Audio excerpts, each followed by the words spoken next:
something to be said. And by the way, for those of you that are on the stream, now you're going to get the side profile view of Rob Brown. But I think we should have sound now.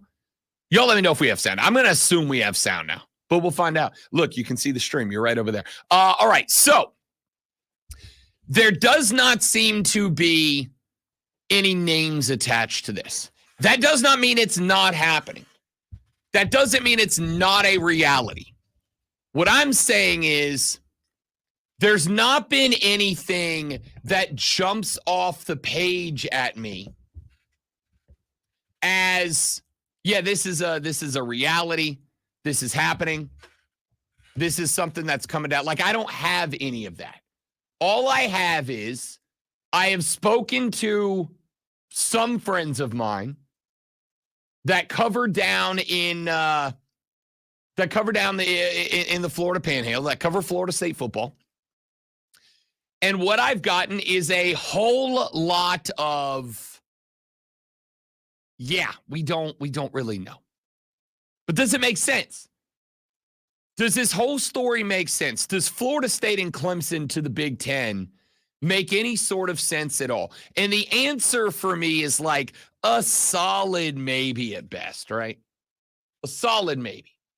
Because we all know the SEC and the Big Ten are going to pay more money. You know what? I know what we know. Everybody knows it.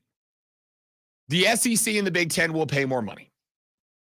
However, you got to be invited to the party to benefit from the party, right? You can't get the head cheerleader's name at the party if you don't catch the invite in the first place. And this is where this story gets very, to me, compelling. The story gets compelling to me because they're not catching an invite right now. The Big 12 has said over and over, we're open for business. The Big 12 has said repeatedly, we got room, and we're willing to make more deals. The SEC and the Big 10 are not right now. And it makes sense that they're not, because there is still the potential for, quite literally, there is still the potential for, we are talking down the line, years of litigation coming down the pipe for the ACC, for Clemson, for Florida State. Years of litigation coming down the pipe. And if that ends up being the case, you've got to think that if you're the SEC, you've got to think that if you are the two schools, you know you can't go anywhere right now. And you've got to think if you're one of those two conferences, the Big Ten or the SEC, you can't pull the trigger right now, because the last thing you need is to give the invite FSU and Clemson to commit now, and then they get locked up with a couple $100 million worth of debt. And so your question at that point is, are the SEC and the Big Ten willing to pitch in on that debt? Are Florida State and Clemson basically bleeped on that debt? How's that whole situation work out? And the answer right now is no clue. I got no clue at all how this works out. And because I got no clue on if that works out, I'm not saying that I'm an attorney, because I'm not, nor did I stay at a Holiday Inn Express last night. I am no expert in the realm of litigation. But what I can say is, even though they've got mucho dinero,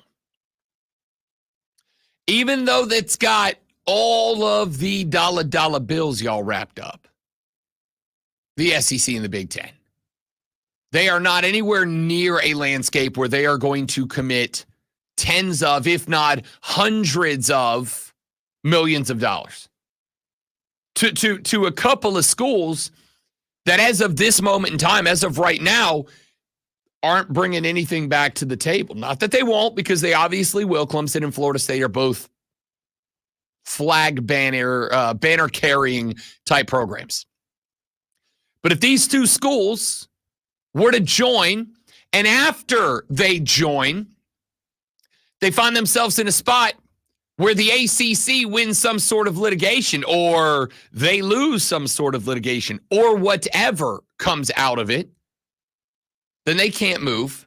Those two conferences. The point of all of this is, even if the Big 12 is right now looking at making something happen, even if the Big 12 is right now interested in opening the door for these two schools, I don't think that they can.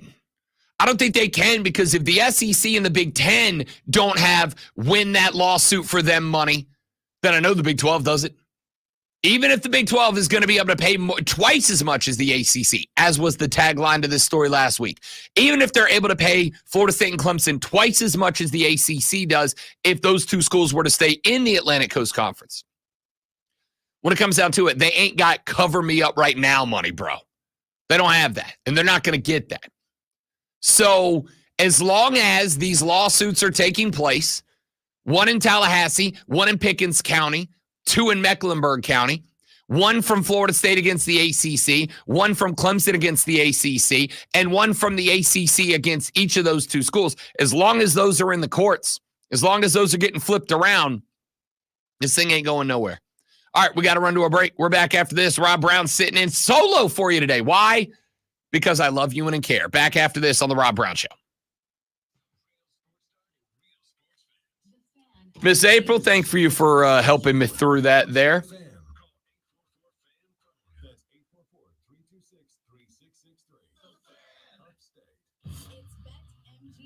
I got to figure out how to do all these things.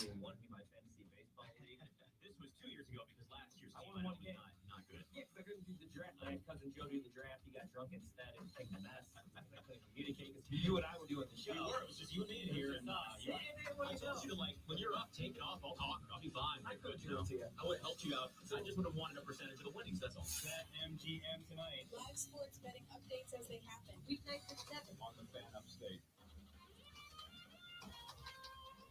News Talk 98.9 WORD Weather Center. Here's the Carolinas' most trusted forecast on the Fan Upstate. For today, most sunny to partly cloudy skies, a chance for a late day shower or storm with highs up to 97. For tonight, any storms ending early, mid-70s.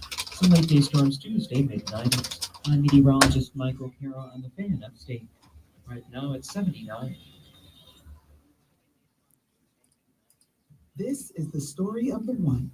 As head of maintenance at a concert hall, he knows the show must always go on. That's why he works behind the scenes, ensuring every light is working, the HVAC is humming, and his facility shines. With Granger's supplies and solutions for every challenge he faces, plus 24/7 customer support, his venue never misses a beat. Call quickgranger.com or just stop by. Granger, for the one. All right, guys, give me 15 seconds. I'm going to be right back. Don't go anywhere.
All right, it's gonna be an adventure today, y'all.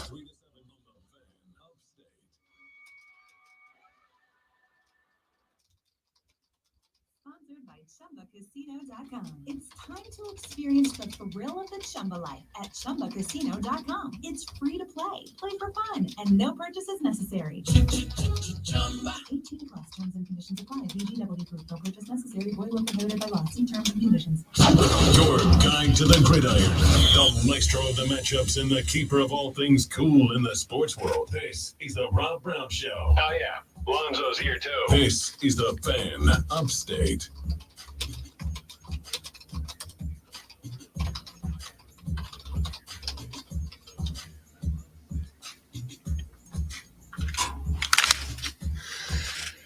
The Rob Brown Show is back on your radio. It's the Fan Upstate. I think I've got this whole thing figured out. I think I figured out how to do a radio here, people. All right. We got the stream up live and running now. Can't watch it on Twitter anymore, at least not yet. We're gonna work on getting that corrected at some point. I'm hoping that we do. But unfortunately, right now, can't watch on X, all right, or Twitter or whatever else you want to call it. Can't watch there. If you want to watch the stream, you do still have options. Facebook.com/thefanupstate. Twitter is down, so you can go to YouTube and watch, just search and subscribe to the Fan Upstate. You can go to Facebook and search and subscribe to The Rob Brown Show, which is the Facebook page for this show in particular.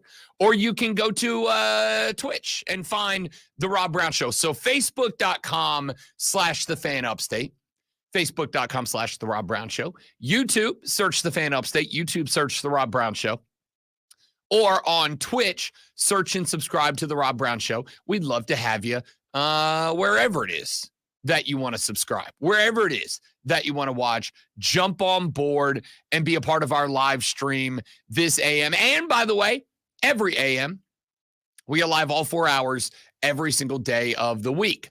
So we're talking about this Big 12 thing. By the way, as an FYI, I have reached out to and talked to David Hood.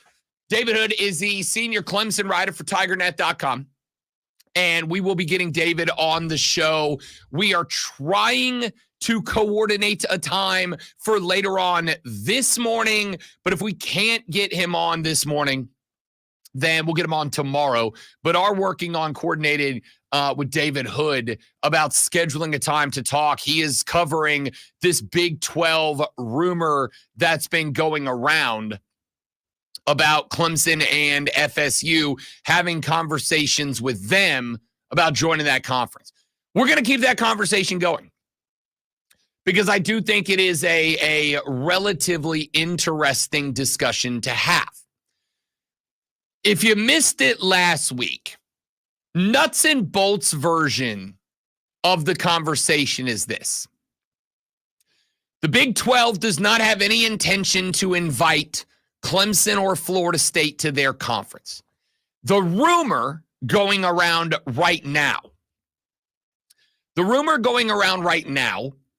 is that because those schools lack AAU, American Association of Universities, accreditation, that those schools will not catch the invite from the conference because they want that accreditation. They want to be taken seriously as an academic conference. Fair or unfair, I'll let you decide. Silly or not silly, I'll let you decide. To me, respectfully, kind of silly. Kind of silly, all right? I mean, as somebody who values academic excellence, as somebody who values academic integrity, I think it's fine. But is anybody going to look at the conference if Florida State and Clemson get in there? By the way, a pair of very respected academic institutions. Is anybody going to look at them and go, that's silly, bro? What a silly, silly move. Nah, I don't think so. I don't think anybody cares that much. I don't think they care that much. TBH. So, with all of that being said, the rumor then becomes that the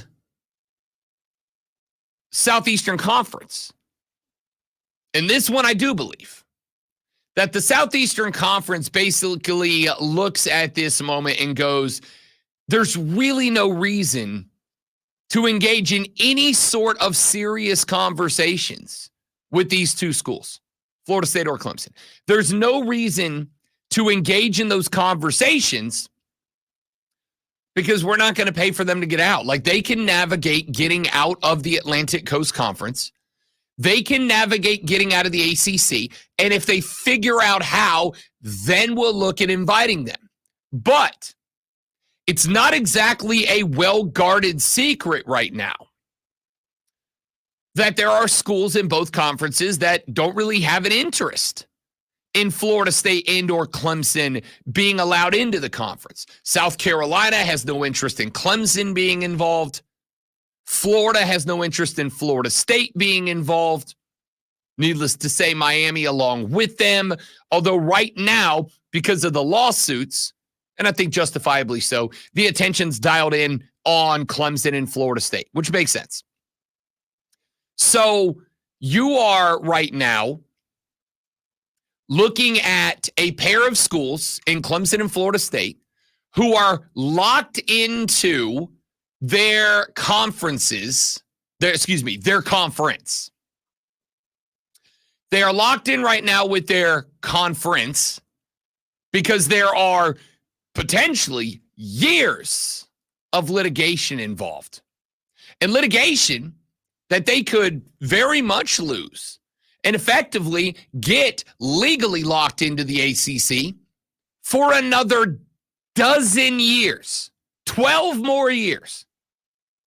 There is a possibility that when Florida State and Clemson are able to leave the ACC, provided the ACC does not shut down operations between here and there, and if they are able to lock Florida State, Clemson, Miami, North Carolina in, I don't think that they will. But if they don't shut down operations, then you end up in a spot where Rob Brown's going to be like north of 50 when these two schools are able to get out of that conference. That is also, and this is why I have said for a very long time, this story is mucho importante. Even if you are dialed in as just a fan of one or the other, this story is massively important.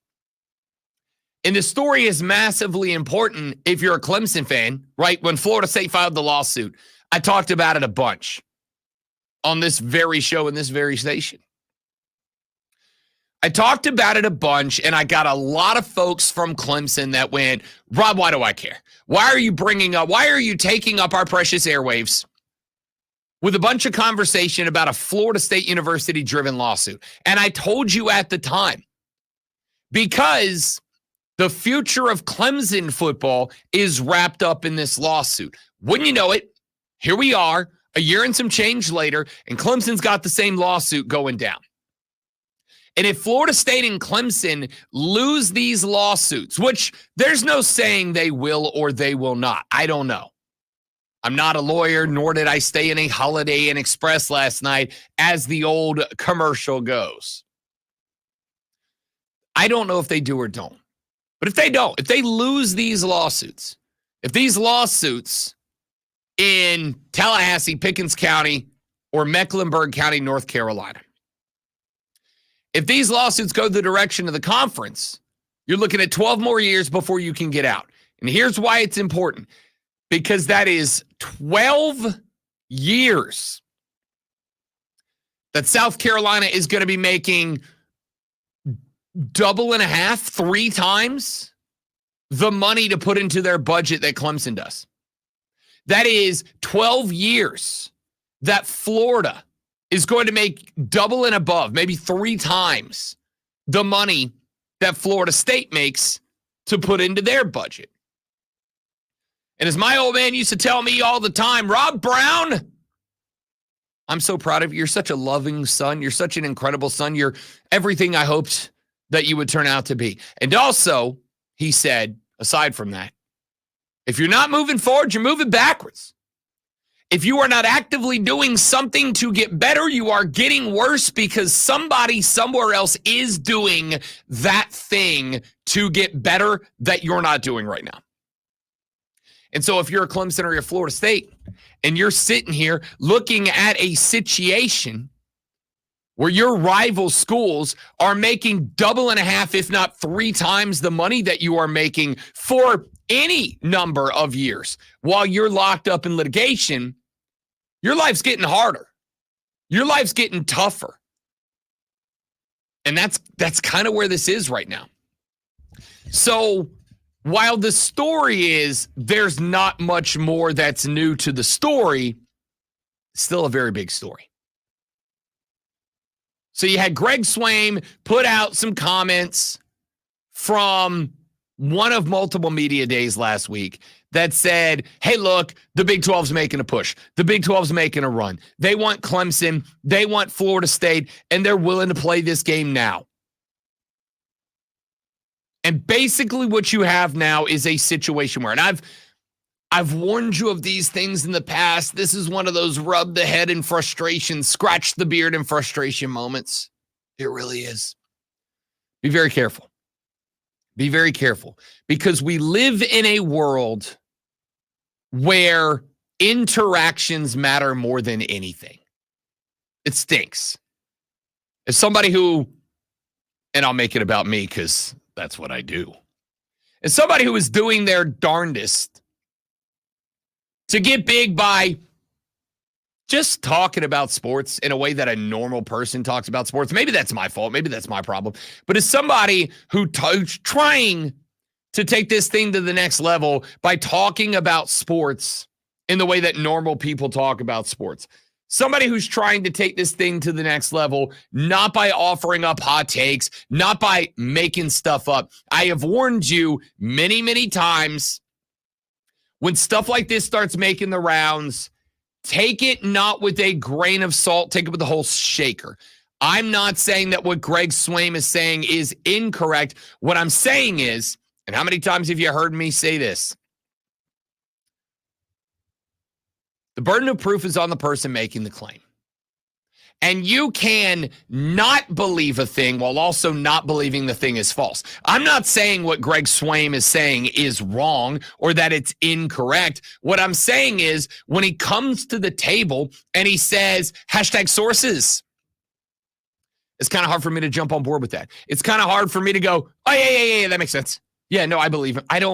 It's not that I disbelieve him. It's that I don't believe him. It's not that I'm saying he's lying or he's wrong.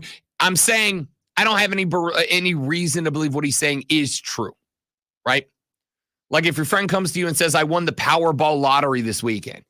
Is that a thing that is possible? Yeah. Is it realistic?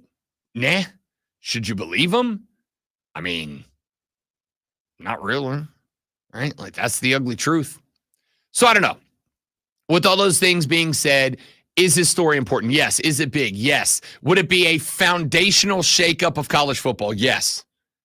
But also, I think there's so many lawyers standing between an actual decision, invitation, and move that it's too early to start talking about this like it's gospel. Back after this.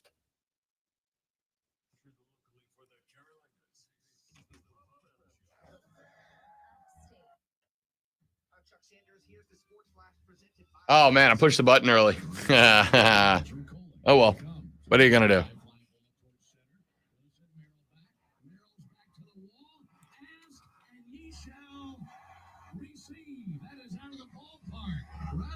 All right, guys. I'm going to be going to break a little bit more often than normal today since I'm solo and I actually have to do production stuff during the break. Stay right there. I'll be right back.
All right, dudes and dudettes, we're back.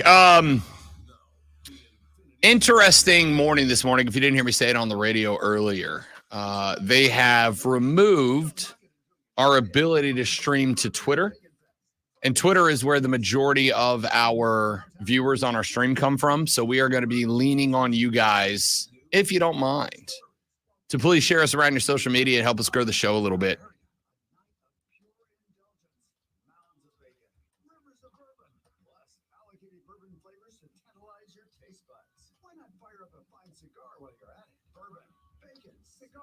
Even some sweet treats to cap it off. VIP, general admission, and designated driver tickets are on sale now. Your participation directly supports Carolina Adaptive Golf, benefiting veterans and individuals overcoming physical or mental trauma. The Bourbon and Bacon Fest, Friday, September 27th. Secure your tickets now by texting BACON to 72341 or visit bourbonandbaconfest.com. That's bourbonandbaconfest.com. Text and data rates may apply. You expect your home to protect everything you love, but you don't expect the ways water is breaking down your foundation and damaging your home. Cracks in walls and uneven floors are just a few signs your foundation is compromised. But there's one way to get answers to all your concerns. A free home inspection from Mount Valley Foundation Services. We put water back in its place. Get your free inspection at fixmyfoundation.com. Hey, this is Diesel. And this is Cole with Wire to Wire. And we'll be live this Wednesday from 3 to 7 at Ingles Markets at 410 Pelzer Highway in Easley. Stop by and say hi. We will also be giving away a $25 Ingles gift card. This is the story of the one. As a maintenance engineer, he hears things differently. To the untrained ear, everything on his shop floor might sound fine, but he can hear gears grinding or a belt slipping. So he steps in to fix the problem at hand before it gets out of hand. And he knows Granger's got the right product he needs to get the job done, which is music to his ears. Call, click Granger.com, or just stop by. Granger, for the ones who get it done. Tired of hearing scary radio ads about the IRS? Tax Relief Advocates is different. TRA is here to tell you that if you owe money to the IRS, whether it's $5,000 or $500,000, we have a solution. TRA can eliminate or reduce what you owe to the IRS with zero risk to you. We have over 1,000 5-star reviews on Google and an A+ with a BBB. End your tax nightmare today by visiting TRA.com or call 800-583-6580. That's 800-583-6580. Look at your cup holder. It's empty. And you're feeling thirsty. Head to a nearby convenience store and fill it with a Pepsi Zero Sugar, Mountain Dew, or Starry. Grab a delicious, refreshing Pepsi for the road. When life spells heartburn, how do you spell relief? ROLAIDS. What about when life spells spicy wings? It's still ROLAIDS. Rolaids, powerful heartburn relief. Uses directed, keep out of reach of children. Always streaming wherever you are on the Odyssey app. Fan up favorite.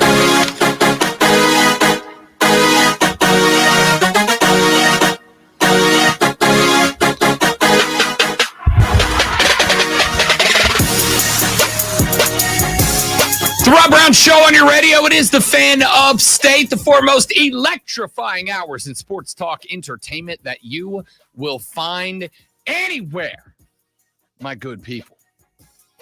Lots to get to, lots to talk about on the show this morning.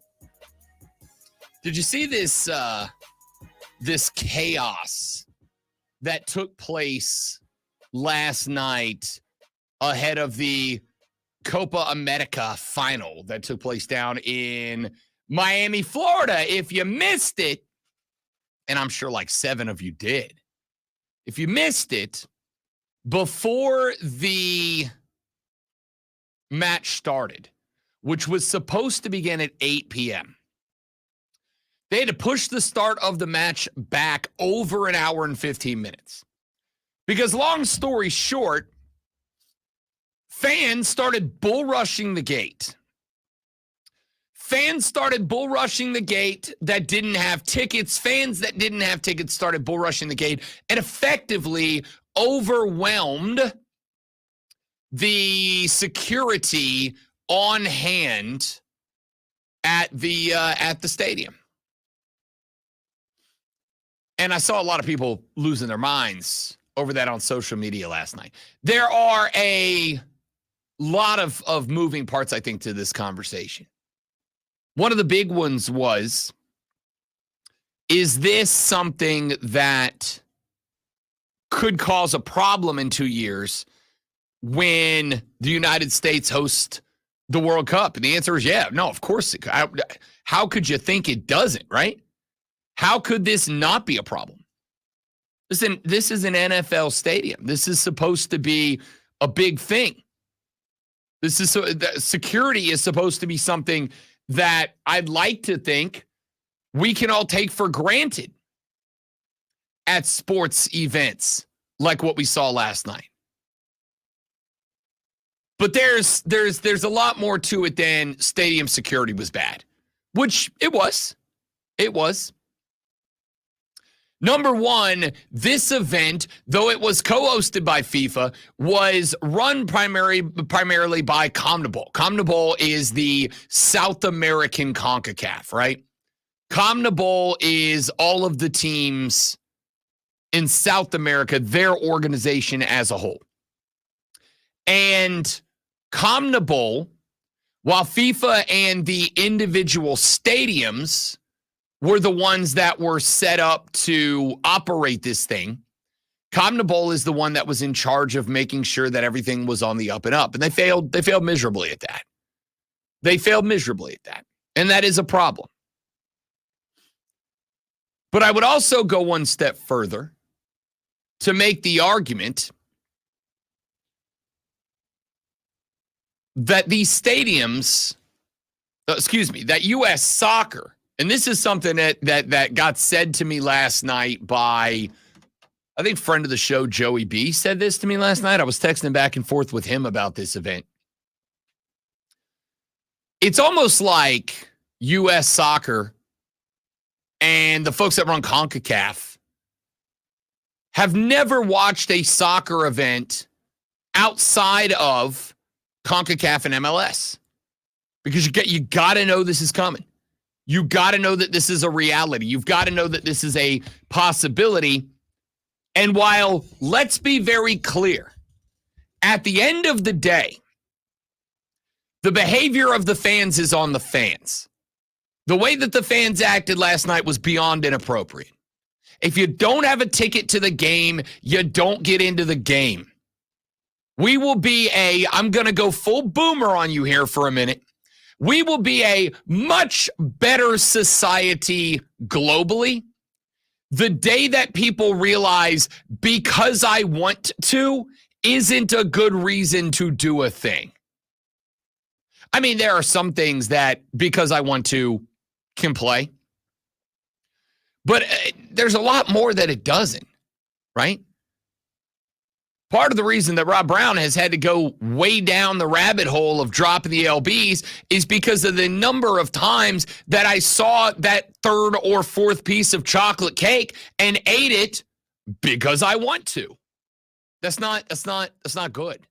That's not how you can't operate that way.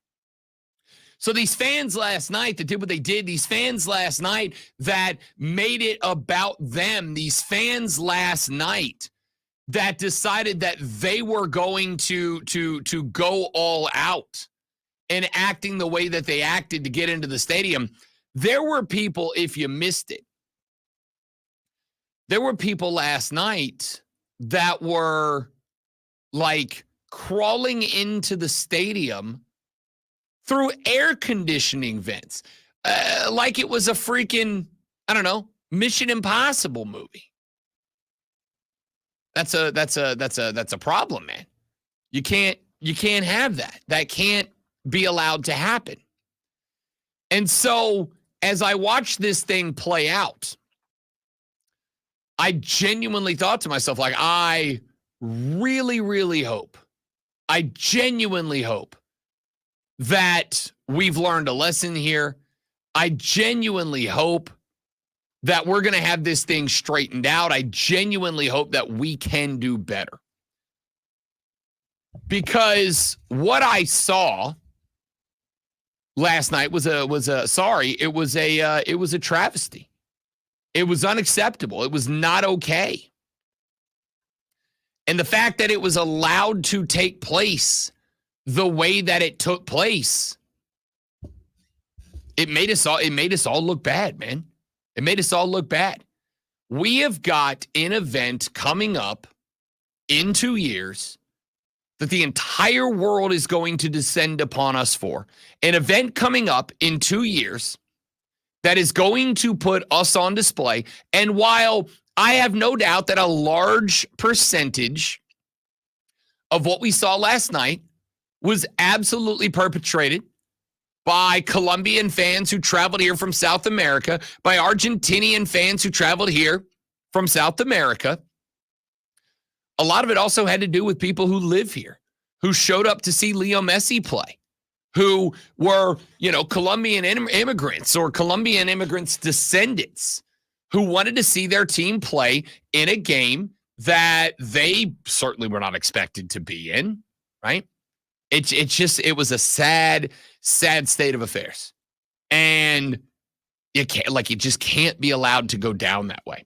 So we'll keep an eye on that because there are, I think, a lot of lessons to be learned from it, because there are, I think, a lot of discussions that need to be had, because there are, I think, a lot of course corrections that need to be made before the World Cup. I've already said, the World Cup's an interesting spot for me right now, because I have been, for years now, since the announcement that we would be hosting this event, for years now, have been planning on getting to as many World Cup matches as I possibly can.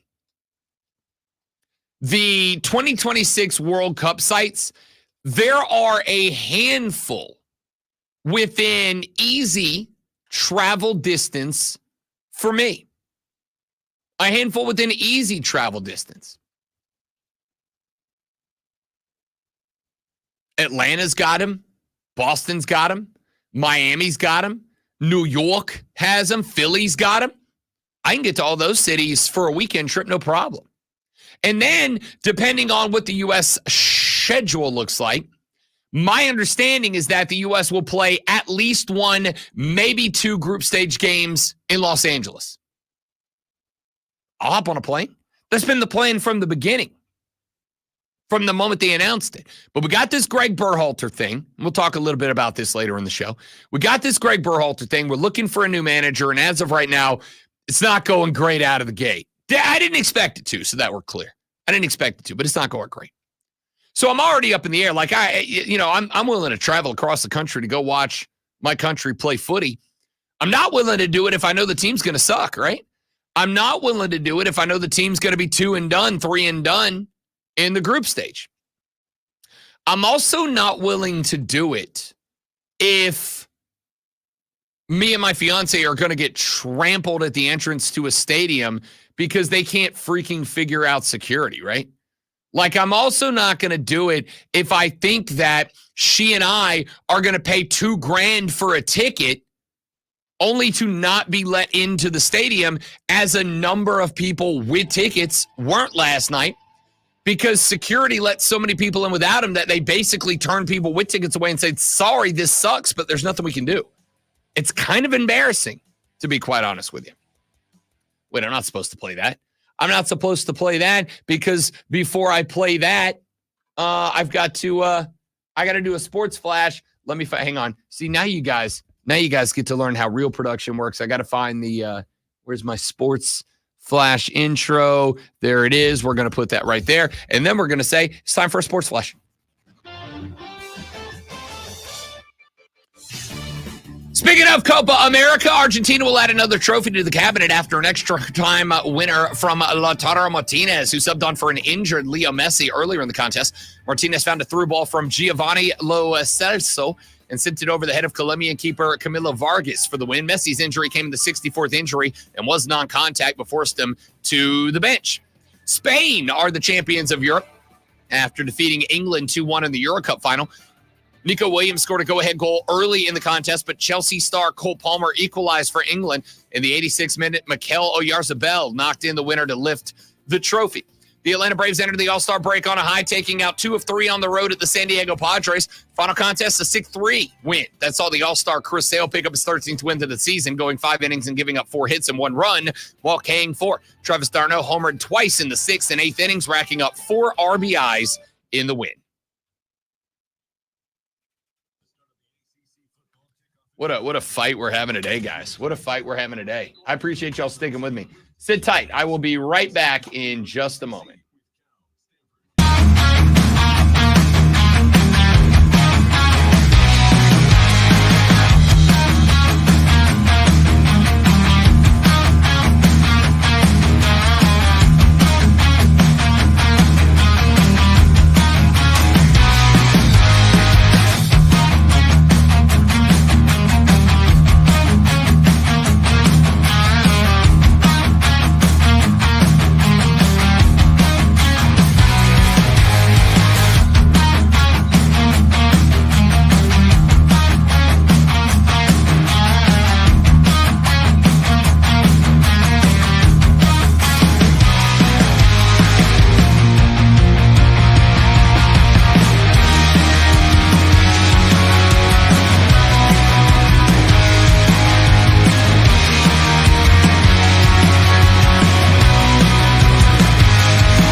Guys, we are back. Thanks for hanging in there, those of y'all that did. Much appreciated.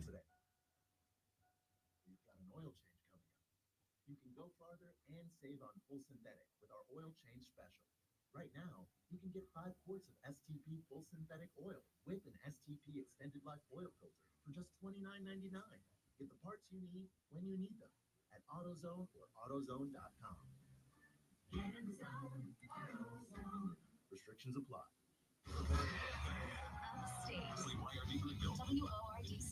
WIBC HD3 the official sports voice of the Upstate family. Odyssey Sports Station. Man, check this out. You're on official Rob Brown lockdown. Represents me to win. Yeah. Manufactured locally for the Carolinas. This is the Rob Brown Show. Only The fan upstate. Here we go. Hour number 2 of the Rob Brown radio program goes now. Welcome back, ladies and gentlemen. Wonderful to be with you. Hope that you are exceptionally well. I am Rob Brown, rolling solo today, and happy to do it. Why? Because I love you. Because I care about you, about all of you, to be quite honest with you. So I show up, I slap the Play Like a Champion Today banner. I roll up into the stadium, and I play. All right? Let's have some fun. Let's get to it. Do want to, before we get any further, do want to inform you that next week, a big week on the show. Next week, we will be live at ACC Media Days in Charlotte, North Carolina. Because again, I love you and I care. Yes, I did just wink, by the way. That's if I do that, I definitely wink. You can see it on the stream, facebook.com/thefanupstate, The Fan Upstate, or The Rob Brown Show on YouTube and The Rob Brown Show on Twitch. Unfortunately, for those of you that check in with us on Twitter, Twitter has changed their streaming policy. You can no longer stream without a premium account, and we do not have one as of right now. We'll be working on that after the show. I'll let you know. Anyway, The Rob Brown Show on Facebook, The Fan Upstate on Facebook, either of those two outlets on YouTube, or The Rob Brown Show on Twitch. If you happen to have a Twitch set up, you can watch us there. So, next week on the show, we'll be live from ACC Media Days. I will be driving up to Charlotte on Sunday afternoon. I will be spending Sunday evening in Charlotte, getting the lay of the land. On Monday, I will be live Monday morning from ACC Media Days. On Tuesday morning, I'll be live from ACC Media Days. We will be off on Wednesday next week. And we will be off on Wednesday next week because your boy and Lonzo are going to see Creed on Tuesday night, and we're adults, all right? But we're both going to be rehabbing on Wednesday for very different reasons. We will be rehabbing on Wednesdays, but rehabbing nonetheless. Then we'll be back at ACC Media Day on Thursday morning. That's Clemson Day. Now, Clemson, state of the university, etc., will all be after the show goes off the air. So what will happen is I will collect some data, I'll collect some sound bites, and we will probably go live for you during Dabo's presser, as well as during question and interview time on the show. We'll go live on our social media accounts, obviously, as mentioned, not Twitter. And then, we'll be back on Friday with sound, with breakdowns, with everything you need to know. So that is all coming up next week on the show. Just want to keep you abreast of the situation. Now, it is 4 in the morning. You have less than an hour until you've got to get to work. You have less than an hour before you've got to get clocked in and locked in at the job. You're going to take a break. You're going to talk sports. And when you do, you need to know what's going on in the world of sports. And in order to know what's going on in the world of sports, ladies and gentlemen, you need this. Are you ready for the playbook of the peculiar, the almanac of the absurd, and the encyclopedia of the extraordinary? Well, you better be, because we're diving headfirst into the 3 top stories that will have your coworkers saying, You hear that? Even before they take their first bathroom break. No. Here we go. welcome to the water cooler cheat sheet on the Fan Upstate. It's the water cooler cheat sheet, the top 3 sports stories that you need to know before you get to the office and start talking sports. I won't do that the whole time, I promise. Before you get to the office and start we're going to get there. Start talking sports with your coworkers this AM. If you are going to talk sports, then you need to know what's going on. And if you need to know what's going on, don't worry, boo. I got you. Let us go ahead and jump into item number one. Glug, glug, glug, glug, glug. I don't have Lonzo's cool sounder. All right. Sorry. I just don't. A pair of soccer results from yesterday. We will begin with the later game after nearly an hour and 20 minutes worth of delays due to the fact that for some strange reason, security was just not ready. After fans sans tickets stampeded their way into the stadium and created a world in which security was overwhelmed and the stadium was effectively ransacked by fans that were quite literally pushing their way through barricades to get in. Argentina then had a 1-0 victory over Colombia to claim the Copa America. And I wish that was the story. I wish that the story was soccer. I wish that the story was a match. But, number one, of course it's not. Of course, when chaos reigns supreme as it did last night. Of course, as chaos finds its way to the top of any given metric in terms of people being entertained, it couldn't be. And then you add on to the fact that, the game was kind of boring. The game was kind of, it was fine. But even as guy who tries to enlighten the masses about how it is to enjoy footy. That is to say, find the beauty in the play of the game, not the goals in the game. Even by that metric, it was pretty boring. You had a goal from Lautaro Martinez late in the contest that came off of a beautiful little header from Giovanni Lo Celso. The bigger story was not the goal. The bigger story was not the win. The bigger story last night was that Leo Messi had to leave the pitch because of an injury that he was dealing with. Leo Messi went down around the 64th-ish minute because my guy's leg quit working on him. He had taken a pretty gnarly hit out of bounds earlier in the contest. Taking a bit of a rolled up on ankle behind the goaltender's box in the first half. Had to get the magic spray. Had to be walked off the field for a few minutes before he was eventually able to find his way back on. But around the 66th minute, I think it was 66th minute, Leo Messi went down with a non-contact injury and had to be subbed off. Nicolas Gonzalez stepped on in his stead, and it actually got the Argentinian offense rolling a little bit. So they get their goal in long stoppage time. The 112th minute was when Argentina found the only goal of the contest and able to take home the Copa America title. Leo Messi adds another piece of hardware to the cabinet, to the trophy case. With that win, he can add that now to his World Cup victory from not terribly long ago.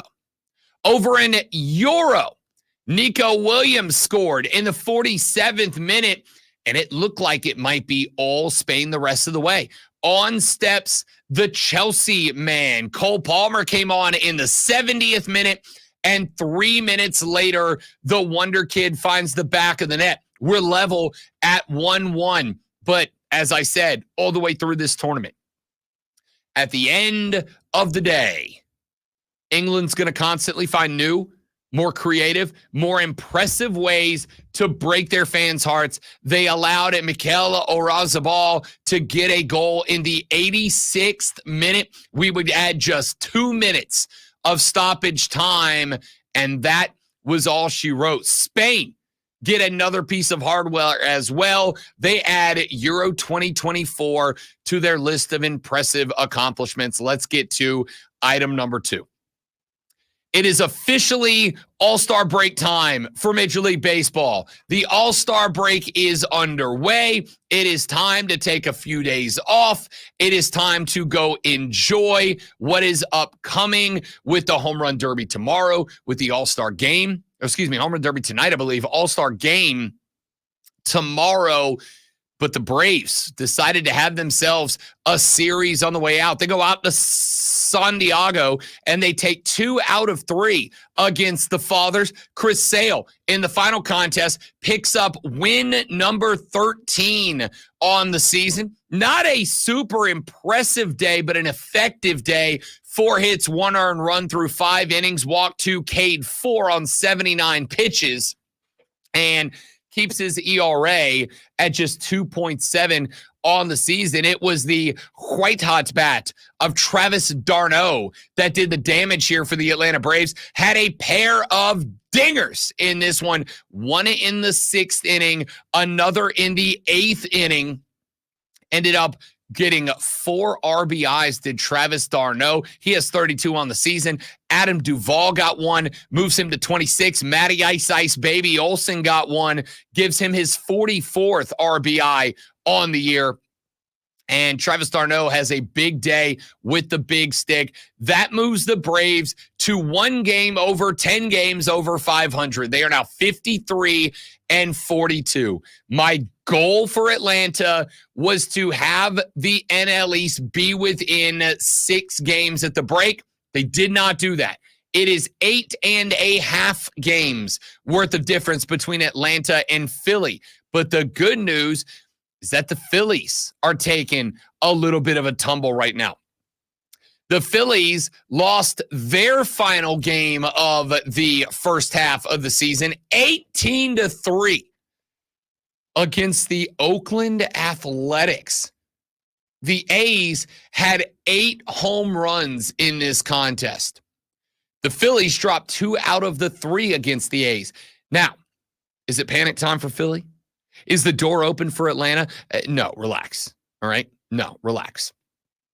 Here's something that baseball fans want to do. Baseball fans want to look at moments like this and try to boil a complete, what are we sitting on, 96 games played? They would have boiled 96 games down to they lost 2 out of the 3 against one of the worst teams, maybe the worst team in baseball. I got news. It's 2 out of the 3. If you're going to look at those 3 and decide that those 3 are a clear indication of where Philadelphia is, then I would go to the 3 before that when they swept the Dodgers in 3 straight, including a 10-1 win in game 1 and a 5-1 win in game number 3. The season is a long way from over. The season is nowhere close to over. And because the season is nowhere close to over, I very, very much caution Braves fans from thinking that this is it, from thinking that they have done something here. You're 8.5 games back. There's a lot left to do. Let's get to item number 3. Speaking of baseball, let's stick with baseball. The MLB draft took place last night, and there are some notes that I think are worthy of bringing up here on the air. Cleveland Guardians had the number 1 overall pick. They pick Travis Bazzana out of Oregon State, a second baseman, Aussie-born, hitting over 400 for the Beavs last year, 28 home runs, and more than twice as many walks as strikeouts last year. The 28 home runs set a school record. The overall numbers are a little better than Adley Rutschman had when he played for Oregon State and went number 1 overall back in 2019. About as good as you could ask for. Another bit of note, how about the Wake Forest Demon Deacons? 2 of the top 4 picks were Demon Deacons. You only got to drop down to number 10 to find the 3rd Deke off the board. Wake Forest having themselves an absolute day. Florida State with a pair of picks inside the top 14, both number 13 and 14. James Tibbs, right fielder, went to San Francisco. Cam Smith, a third baseman, went to the Chicago Cubs. Those are 13 and 14. Where did the Braves end up? Very interesting selection for Atlanta with the 24th overall pick last night. Cam Caminiti was the pick.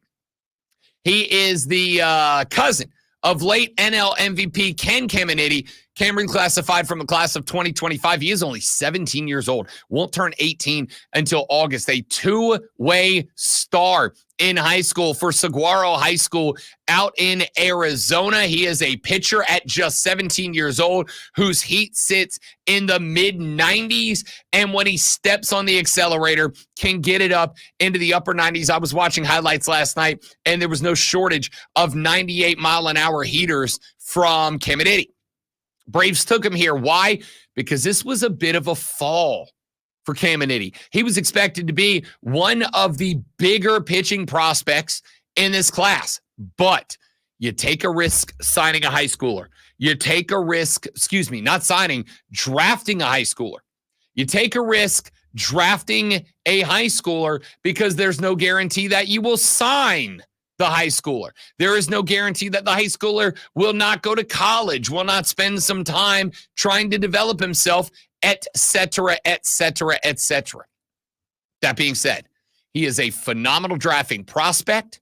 He is likely 3 or 4 years away from getting onto the bump at Truist.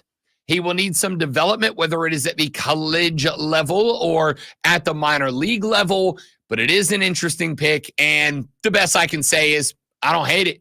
If a kid's throwing 98-mile-an-hour gas at 17 years of age, there's no telling what the homie is going to be able to do when he gets himself up to 20, 21, 22 years of age. Let's see how it plays out.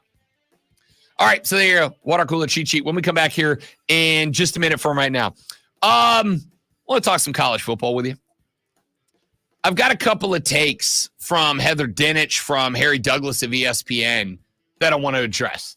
Because I listen to these takes and I'm like, all right, but they got a lot of play on social media, and I'm kind of curious as to y'all's reaction. I'll give you mine. Phone line's open.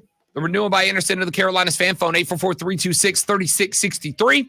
The text line is open at 71307, 71307. Start your text with FAN, F-A-N, FAN, F-A-N, and we'll read them on the air. Rob Brown rolling solo with you this morning. So I need you to jump on board. 71307. Start your text with FAN. We're back after this on the Rob Brown Show in the Fan Upstate.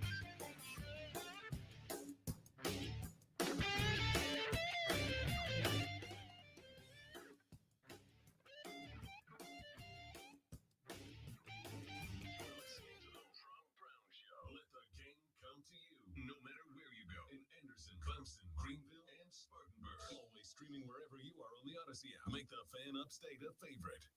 Can't wait to hear what's next on Wire to Wire with Cole and Diesel. Tell me what's coming up. With the Olympics coming up, I asked the question if any country out there could give Steve Kerr and Team USA any trouble. Just when we thought the Braves were getting back on track, they sputtered in games 3 and 4 against the Diamondbacks. Jake Mastriani of Locked On Braves will try to explain it. And what to expect this week from SEC Media Days. Diesel and Cole Bryson really bring it on Wire to Wire. Turn it on and leave it on. All right, guys, I've got to do a live read here, so we'll be right back. Y'all stay right there. Yes, getting your own name wrong is a tough startup on a Monday. Welcome to my life for the past few hours. Thank you very much. Stay right there. I'll be right back.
right. Thanks for hanging in there, boys and girls. Lovely to have you all as always. Yeah, Steven, it was a bad look. It's a bad look, no doubt about it. We talked about it back in the first hour. I'll bring it back up later, but yeah, real bad look.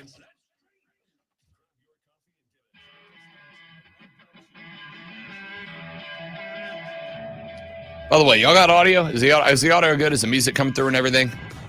I'm pretty sure I got it right, but who knows? The Rob Brown Show on your radio. It's the Fan Upstate. I am, Rob Brown, which is convenient for the name of the show. Rolling solo today. Hosting, producing, bouncing, editing, answering phone, whatever I need to do. Whatever I need to do, I'm here to do it for you. And you're welcome, by the way. You are, all of you, America as a whole. You're welcome. Hey, let's talk a little bit about Deion Sanders, shall we? I don't know how this ended up being like some sort of major conversation, but it has. And I had a take on it not too long ago that I'll bring back up here. Deion Sanders, so that we're very clear, is a guy that I am pulling for, okay? Guy I'm rooting for. And I'm rooting for Deion Sanders because characters are good for sports. They just are. How many times have I told you? We like sports. Why? We like sports because we like drama. And anybody who says they don't like drama is only saying that so that you fight them on it and they get some drama. We like drama a lot. We're big fans of drama. And because we're big fans of drama, sports is better when it has characters. And I don't care if that character is a character because they're really good at the sport. I don't care if they're a character because they talk, oh, this is a good time to see if I've got my my board working, because they talk a lot of, oh, man. Wait, no, it's not that one. Which one is it? Is it this one? Because they talk a lot of, yay, I did it. Congratulations, me. For whatever reason, their characters, sports are better with characters, and college football is better with characters. Right? I will even acknowledge that college football was kind of fun when Urban Meyer was out there being up over and over. It was kind of more fun, right? Deion's a character. He's a great character. Could be a great character. Want him to be a great character. However, I kind of need Deion Sanders to not really play the victim role. All right? Deion Sanders was at Big 12 Media Days, and Deion Sanders got asked to define success for the Colorado Buffaloes in 2024. I want to play you Deion's answer, and it's got a little bit of length to it. It's about a minute and a half. But I want to play it, and then I want to talk about it. Here is the clip from Deion Sanders at Big 12 Media Day. We're here with Deion Sanders at Big 12 Media Day. You've been very blunt today, Deion. You plan to win this year. You want me to be different? Of course not. Who don't plan on winning? Is any coach that came here don't plan on winning? Like, you said it like it was a newsflash. You're darn right I plan on winning. Yeah. Well, let me ask you this then. How do you define success for Colorado football in year two? Academics. We've tackled that. We're tackling that as well. Character, just those guys outside of the building, making sure they're not doing anything stupid and they're being great young men, great people, assets to the community. We're being dominant on the field. We're doing some wonderful things on the field as well as in the community. So is it a bowl? Does that define success? Is it a conference championship? Football-wise. You said football-wise. No, because we're always measured differently. We would never fulfill your thought process. Just say, for instance, we go to a bowl. Well, they should have won 2 more games. They should have been in that bowl, but they gave away that lead. It's always going to be something. We know what success means to us, and we'll keep that in-house. All right. Fair enough. You open on Thursday night against North Dakota State on ESPN. Yeah, tough opening game. You have 43 players from the portal. You have 2 new coordinators. What can we expect opening night, your identity to be on both sides of the ball? We're going to be truly physical. truly physical, offensively and defensively. We're going to be able to run the football. We know we can throw the heck out of it. We have the number one quarterback in the nation. We can throw the football. We're going to be able to run the football with tremendous physicality, as well as stop the run. Once we stop the run, we're going to become relentless. We have a plethora of athletes that can really go find that football on the offensive side of the ball as receivers, running backs, as well as in defensive secondary and linebackers. We're fast. We have some athletes that can get the job done, some pass rushers that are relentless. We just got to stop that run. So, a lot of like there at the end. At the end, Deion sounded like a guy that was trying to coach football, which I love. I want more of that, all right? Primarily because when Deion Sanders got to Colorado, Rob Brown had one take. I don't know if he's a good coach. I know he's a good celebrity. I know he's a good influencer. Why? Because I have been #influenced. As I have mentioned, Rob Brown owns multiple pairs of the Deion Sunnies. Multiple pairs. Because I like them and because Deion made them cool. All right? And I don't care if I'm almost 40. If something's cool, something's cool. I'm going to be cool too. Multiple pairs of the Deion Sunnies. Blenders, by the way, if you're curious. So my concern was not whether or not Deion could get the publicity. Deion got the job because of publicity. Deion got the job at Jackson State because of the publicity. He got the job at Colorado because of the publicity.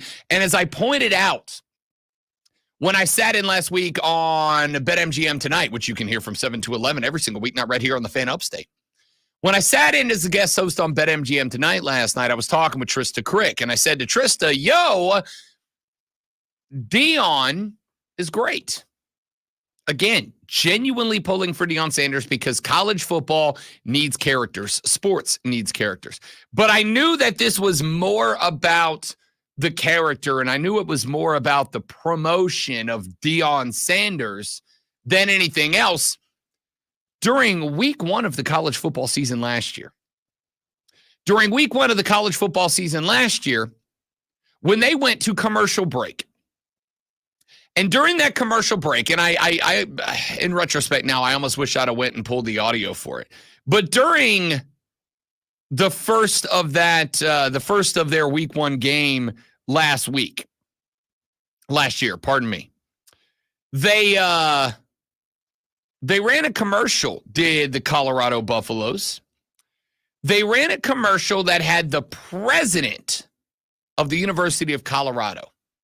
And he comes on and he looks lovingly into the camera. And he says, "Here at Colorado, we're a prime institute. We've got prime scenery. We've given you prime education. We've got prime ethics." It was just everything. It was prime. The prime views, prime nightlife, prime this, prime that. Like the president of the university was hawking the university by using Deion Sanders' name and nickname. Like that was the goal. Just using everything prime to add. And don't get me wrong. Use it where you got it, right? Hell yeah, use it where you got it. And so because of that, I went, all right, this is less about truly believing that Deion Sanders is going to be a great coach and more about using the name of Deion Sanders to promote the university, which again, cool, fine. But man, like I will say that I hope Deion gets it together. Because I go back and I listen to the first part of that answer from Deion Sanders. Now, the first part I don't like, the opening bite I don't mind. When the guy's like, define success, and he's like, I want to win. Interviewer for ESPN said, "Hey, yo, you said you want to win the conference." He's like, "Yeah, of course I do. Why the hell wouldn't I? Doesn't every coach want to win the conference?" And that's fine, right? Like, that's good. That's Deion. That's prime time. I'm all in on that. It was that part in the middle that kind of blew my mind a little bit. He's like, "What's your that? Off the field academics, integrity, making sure our guys are doing the right thing." It's like, yeah, is that why you force like 31 guys out? And I mean, I guess that, listen, every school's going to lose some guys out for sure, right? Like every school's going to lose some guys out. That's just kind of how it goes. Every team's going to lose some guys out to the portal. That's why the portal is the portal. That's why it's there. But 31 is you forced guys out. 31 is you told guys to leave. 31 is you said, hey, yo, pack your bags. Because I came with my own Louis. Remember, because that was the thing you said last year. I came with my own Louis. And I kind of think he brought that into year 2. So, and this might just be me. Maybe this is just me being a big softy. You know me, I'm a big softy. Maybe this is me being a big softy. But I kind of don't want to hear a coach talking about academics and loyalty and integrity and character and doing the right thing when you ran off half your roster because they just weren't good football players. Call it what it is, coach. Your goal's to win. And for the record, we're all good with that. That we all know. Like I said, I learned that lesson a handful of years ago when Miami fired Randy Shannon. And I know it's been a very long time. Might even be too old to be a reference at this point. But when Miami fired Randy Shannon, a man who had taken Miami and avoided an arrest for like 3 seasons, had the highest graduation rate the school's ever had, and they fired that guy. Why? Because he wasn't winning football games. That's why. No other reason. Because he wasn't winning football games. I don't need to hear about it's about academics and it's about integrity and character and doing. You ran 31 guys off, coach. You're telling me all 31 of those guys didn't have character and integrity and yada yada yada. I got a hard time believing that. The question for Deion is, can you X's and O's, my guy? Can you X's and O's? Because last year it didn't really look like it. Now you can make some arguments. The offensive line was bad. At the end of the day, building an offensive line is maybe the most difficult thing to do in college football, is to build an offensive line, which is a big problem.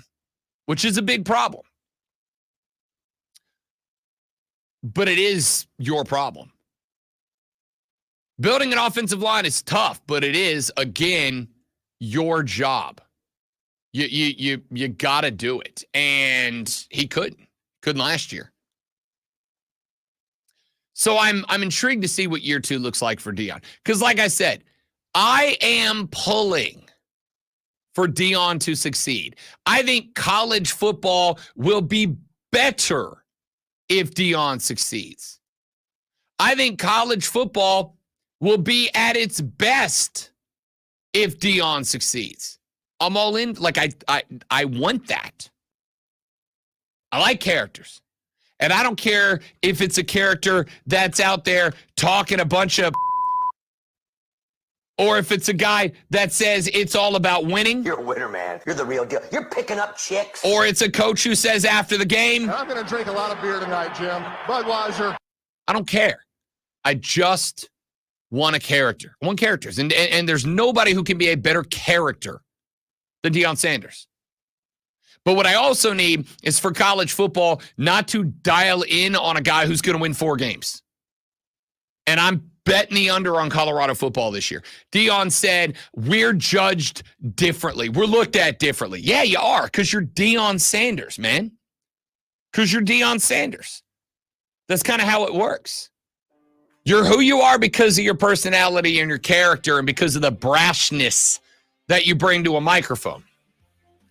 But you're also going to be reacted to because of that.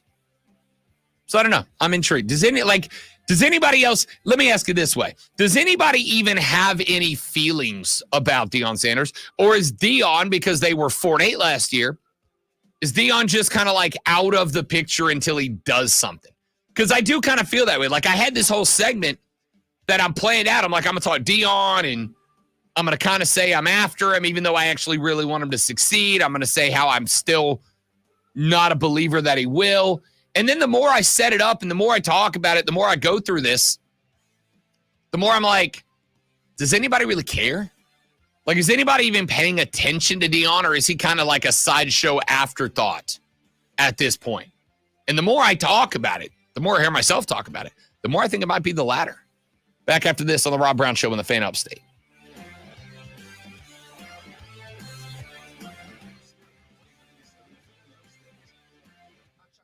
Here's the Sports Flash presented Major League Baseball pausing for the All-Star break. The Midsummer Classic is tomorrow night, 8 Eastern in Arlington, Texas. All right. The popular Home Run Derby is tonight. That's an 8 Eastern start time. Mets first baseman Pete Alonso looking to tie Ken Griffey Jr. with his third Home Run Derby title. Hometown favorite in the World Series here. All right, guys, give me 30 seconds. I'll be right back. Don't go anywhere. Please and thank you. To win the contest in his home.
All right, we're back, dudes. Thanks for hanging in there.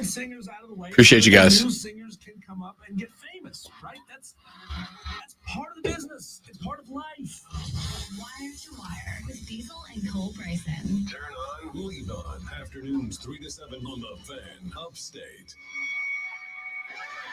Is arthritic joint pain keeping you from doing the things you love? Bone-on-bone pain in your knees, hips, back, or shoulders? Hey, it's Charlie James. There are exciting new cellular therapies that can get you lasting relief. QC Kinetics is helping patients like you every day. QC Kinetics is the nation's leader in advanced regenerative medicine. I'm talking cutting-edge treatments that accelerate your own body's healing properties, revitalizing your joints so you can move again. They've helped so many people here and tens of thousands more around the country. If you're living with chronic pain from arthritis or injury, you need to know steroids and surgery and pain pills are no longer your only options.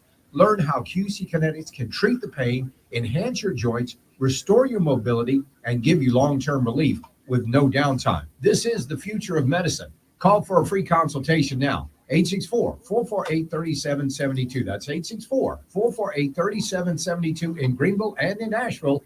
864-448-3772.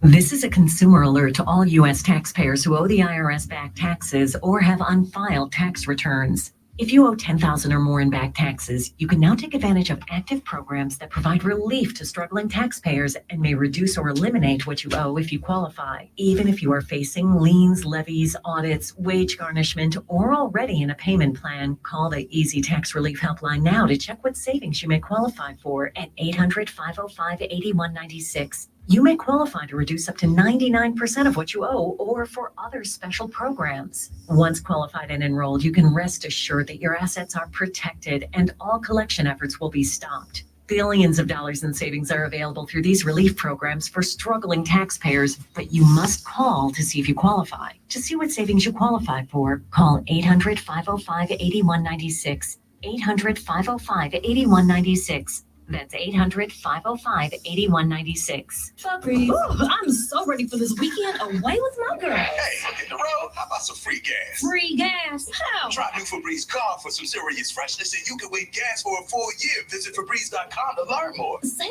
less. You may not win, but you're gonna have a fresh smelling whip. Thanks, DJ Fresh. Now how about some music? Hey, yo, this next one goes out to new Febreze car for giving you a chance to win free gas. La la la la la. No purchase necessary. Must be 18 to enter in 73124 for rules and how to enter. Visit Febreze.com. Sound off on the text line. At 71307. Keyword fan. You're listening to the Rob Brown Show.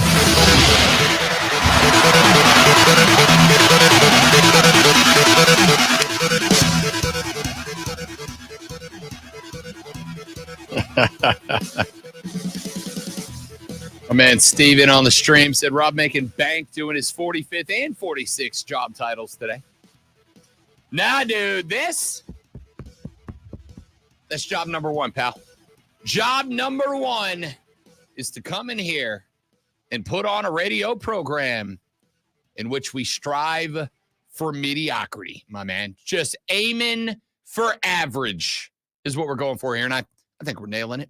So, we talked a little bit about this back in the last hour of the show. I'd like to get back to it because we are going to get to it again in an hour from now when John Blau of the Post and Courier joins the show. He covers Clemson athletics for the Post and Courier. We'll talk to him a little bit about this story and these rumors, see if he's got any insight on them. I had some feelers out this weekend to some friends and folks down in Tallahassee because I'm going to tell you that the course undertaken by both Clemson and Florida State are going to be remarkably similar to each other. They will be parallel.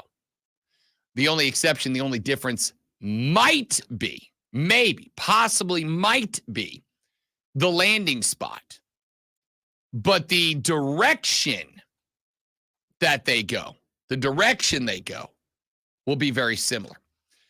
The conversation ongoing, as we have mentioned, is the rumors mill that spun up last week when a radio show host, Greg Swaim, said that he had reports that the Big 12 was working on an invitation to Florida State and Clemson, and that those conversations were indeed going on behind the scenes, that those entities were having talks. Ross Dellinger of Yahoo Sports, a little bit more respectfully connected, at least more trustworthy with those connections. Dellinger said that on a podcast YouTube channel that, quote, there's been at least early conversation between the Big 12 and those schools. He said that the discussion also brought up and was largely centered around the Big 12's attempt to bring private equity money into the mix, which, quote, would possibly allow FSU and Clemson to pay the hefty fee it would cost to exit the ACC's contracts if it comes to that, end quote. Dellinger went on to say, direct quote, if it comes to adding blue blood football powers that you need, maybe there's a shot, end quote. And so that's what this whole conversation is centered around. Let me be very clear about one thing before anything else. Not only am I comfortable believing, I can't say for certain, but not only am I comfortable believing that there are conversations, or at least has been a conversation between the Big 12 and the two major schools in this discussion, Florida State and Clemson.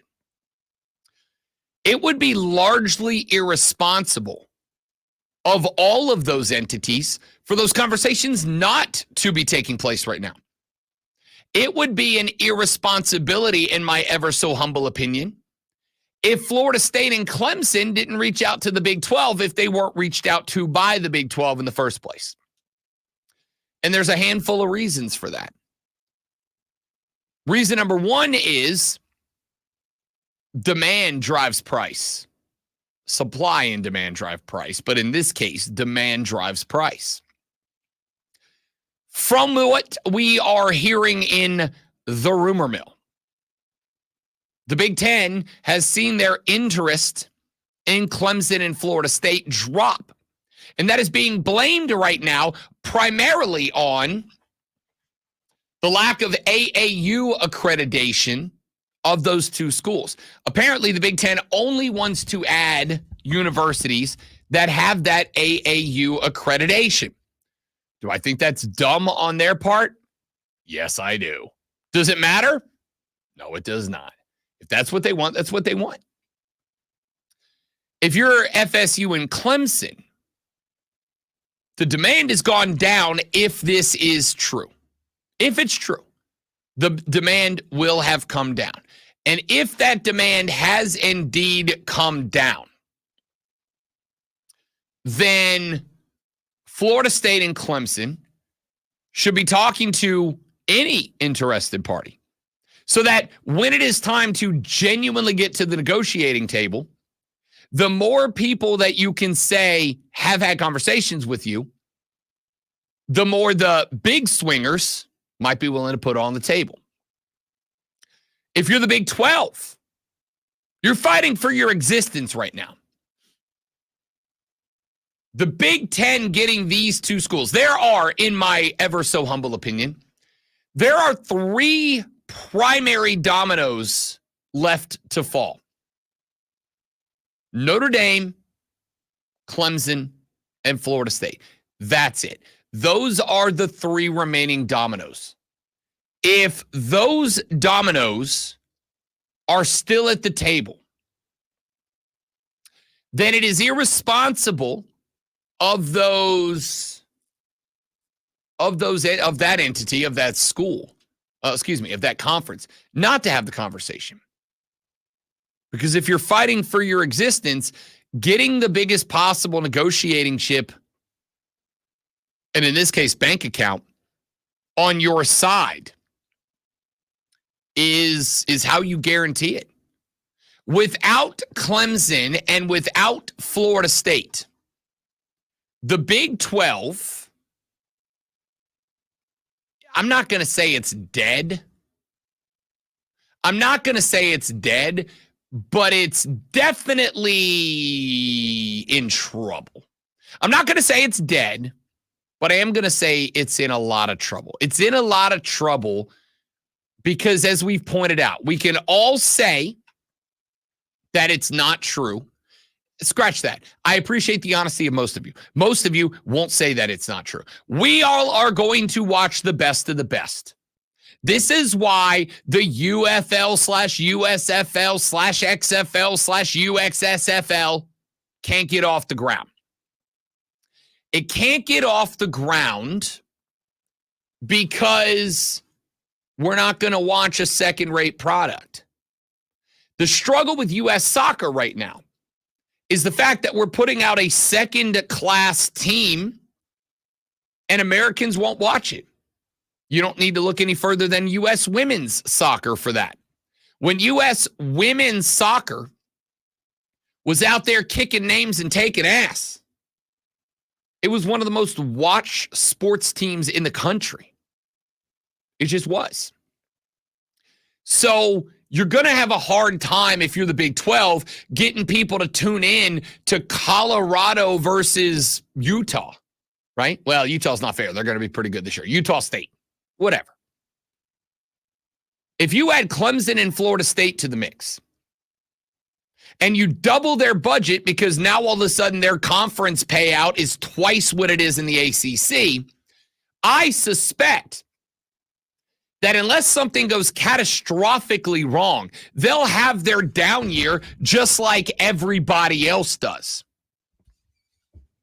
But they'll be perennial contenders in the landscape of college football. And if they are, now the Big 12's got some leverage to it. Now it's got some ass to it. Now it's got some weight to it, which is what we're looking for. If you don't, what you have in the fold right now isn't good enough to keep people interested. Those schools are going to ultimately start being left even further behind by the Big Ten and the SEC. So if the Big Ten is genuinely saying you don't have AAU accreditation, we don't want you. And if the SEC is sitting there going, we may or may not want you. South Carolina doesn't want Clemson in. Florida doesn't want Florida State in. Makes sense that they don't.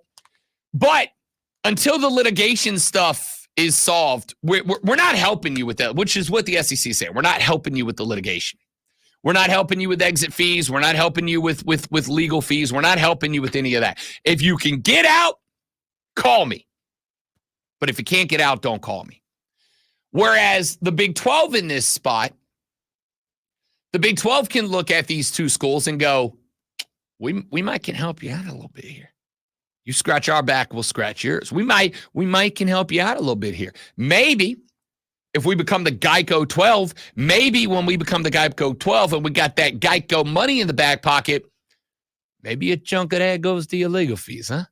Maybe a little bit of that goes to paying off them lawyers, and you come play a little football over with us in the Big 12. Maybe you replace Texas and Oklahoma. We see what we can work out, huh? And if you're Clemson and you're Florida State, you're trying to get out sooner rather than later, and the one thing that's holding you back is hundreds of millions of dollars in exit fees, and the Big 12 comes to you and goes, we get that Geico money, maybe we can cut you a check, huh? Keep it off the books. What do you say? You kind of be irresponsible not to listen to that, right? Because the other option is you hold out, you don't sign anything, you go through this whole process, you end up on the hook for a few $100 million, worst case scenario, and then the SEC goes, we don't want you. We don't want you. And the Big 12 looks and they go, you already told us no, dog. We don't want you. We already told us no, right? Like, we've moved on. And now what are you? Now you're floundering. Now you're independent like Notre Dame, but without the NBC TV contract. It would be irresponsible of the Big 12 not to talk to FSU and Clemson. It would be irresponsible of FSU and Clemson not to talk to the Big 12. And because of all of those things, I would not be shocked at all if that conversation has indeed taken place. Let's take a break.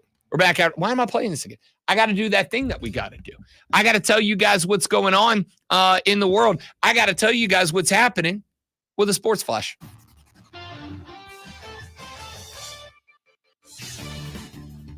The Cleveland Guardians selected Oregon State second baseman Travis Bazzana with the first overall selection in last night's Major League Baseball draft. The Aussie batted .407 last year with 28 home runs for Oregon State. The Braves selected left-handed pitcher Cam Caminiti out of Saguaro High School in Arizona. Caminiti is the cousin of former NL MVP Cam Caminiti and is just 17 years old. Spain's Carlos Alcaraz is your 2024 Wimbledon's Gentlemen's Champion after defeating Novak Djokovic 6-2, 6-2, 7-6 in just under 2.5 hours. It's Alcaraz's fourth major title. Caitlin Clark led the Indiana Fever past the Commissioner's Cup champion Minnesota Lynx last night, 81-74. Former Gamecock Aaliyah Boston recorded her 20th career double-double, while Clark recorded 17 points and 6 assists. The Fever now are 11-14 and back in contention for a playoff spot. That's your Sports Flash. Back after this on The Rob Brown Show. Yeah, that was above average. Yes, Keegan, it very is. It very is. It's still important. It still matters. Teams like Atlanta are still building up farm systems. It's not, let me tell you that. It's not that it's meaningless. It's that you won't see results for it from like 3 to 4 years down the road.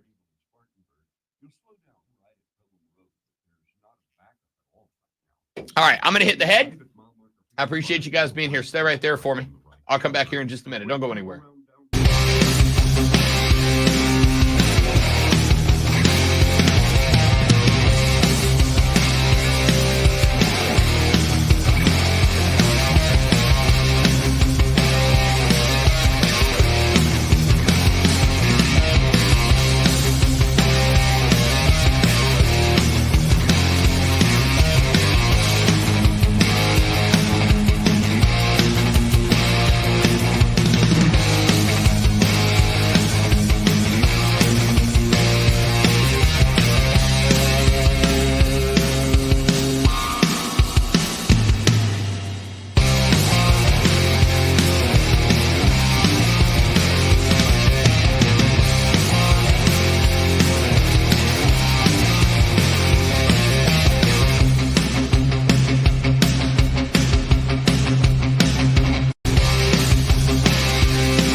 All right, we're back. Thanks for hanging in, everybody.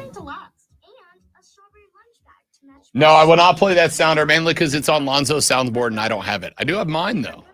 I do have mine. When it comes to low prices, Target has your back to school. WORD Spartanburg. WFBC HD3 Philadelphia, official sports voice of the Upstate Fan. Odyssey Sports Nation. Man, check this out. Your unofficial Rob Brown lockdown. Represents being real. Yeah. Unfiltered sports talk. Manufactured locally for the Carolinas. Lockdown. This is the Rob Brown Show. Get Rob. Only on The Fan Upstate.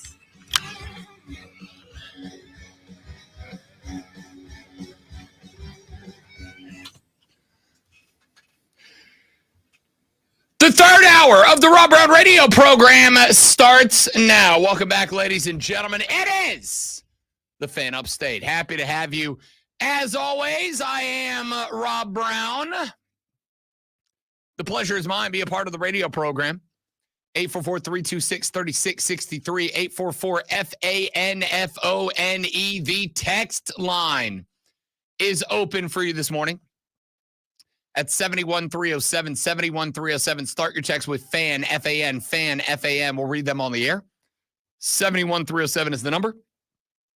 You can follow me on X at The Rob Brown Show. I've transitioned to just calling it X, by the way. I think we've dropped the formerly known as Twitter. It's been a hot minute. It's just I'm good with it being X now.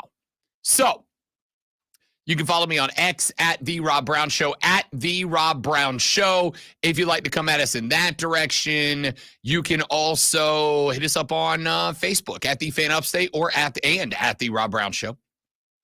Let's talk some college football. Shall we? Why not? Texas said, Rob, can you explain how FSU and Clemson are good enough academically for the ACC, but not for the Big Ten? So again, a lot of this, just so we're very clear, a lot of this discussion is based around rumor right now, okay?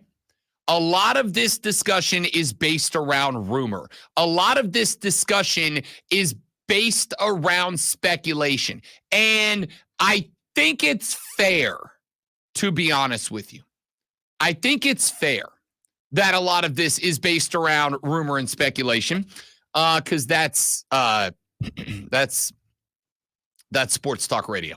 A lot of what we deal with is rumor and speculation.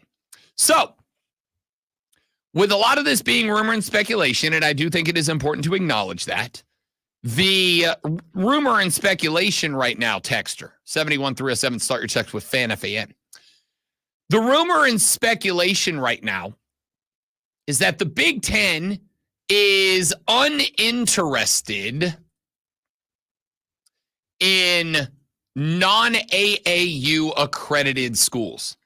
The AAU is the Association of American Universities. There are 71 public and private research universities.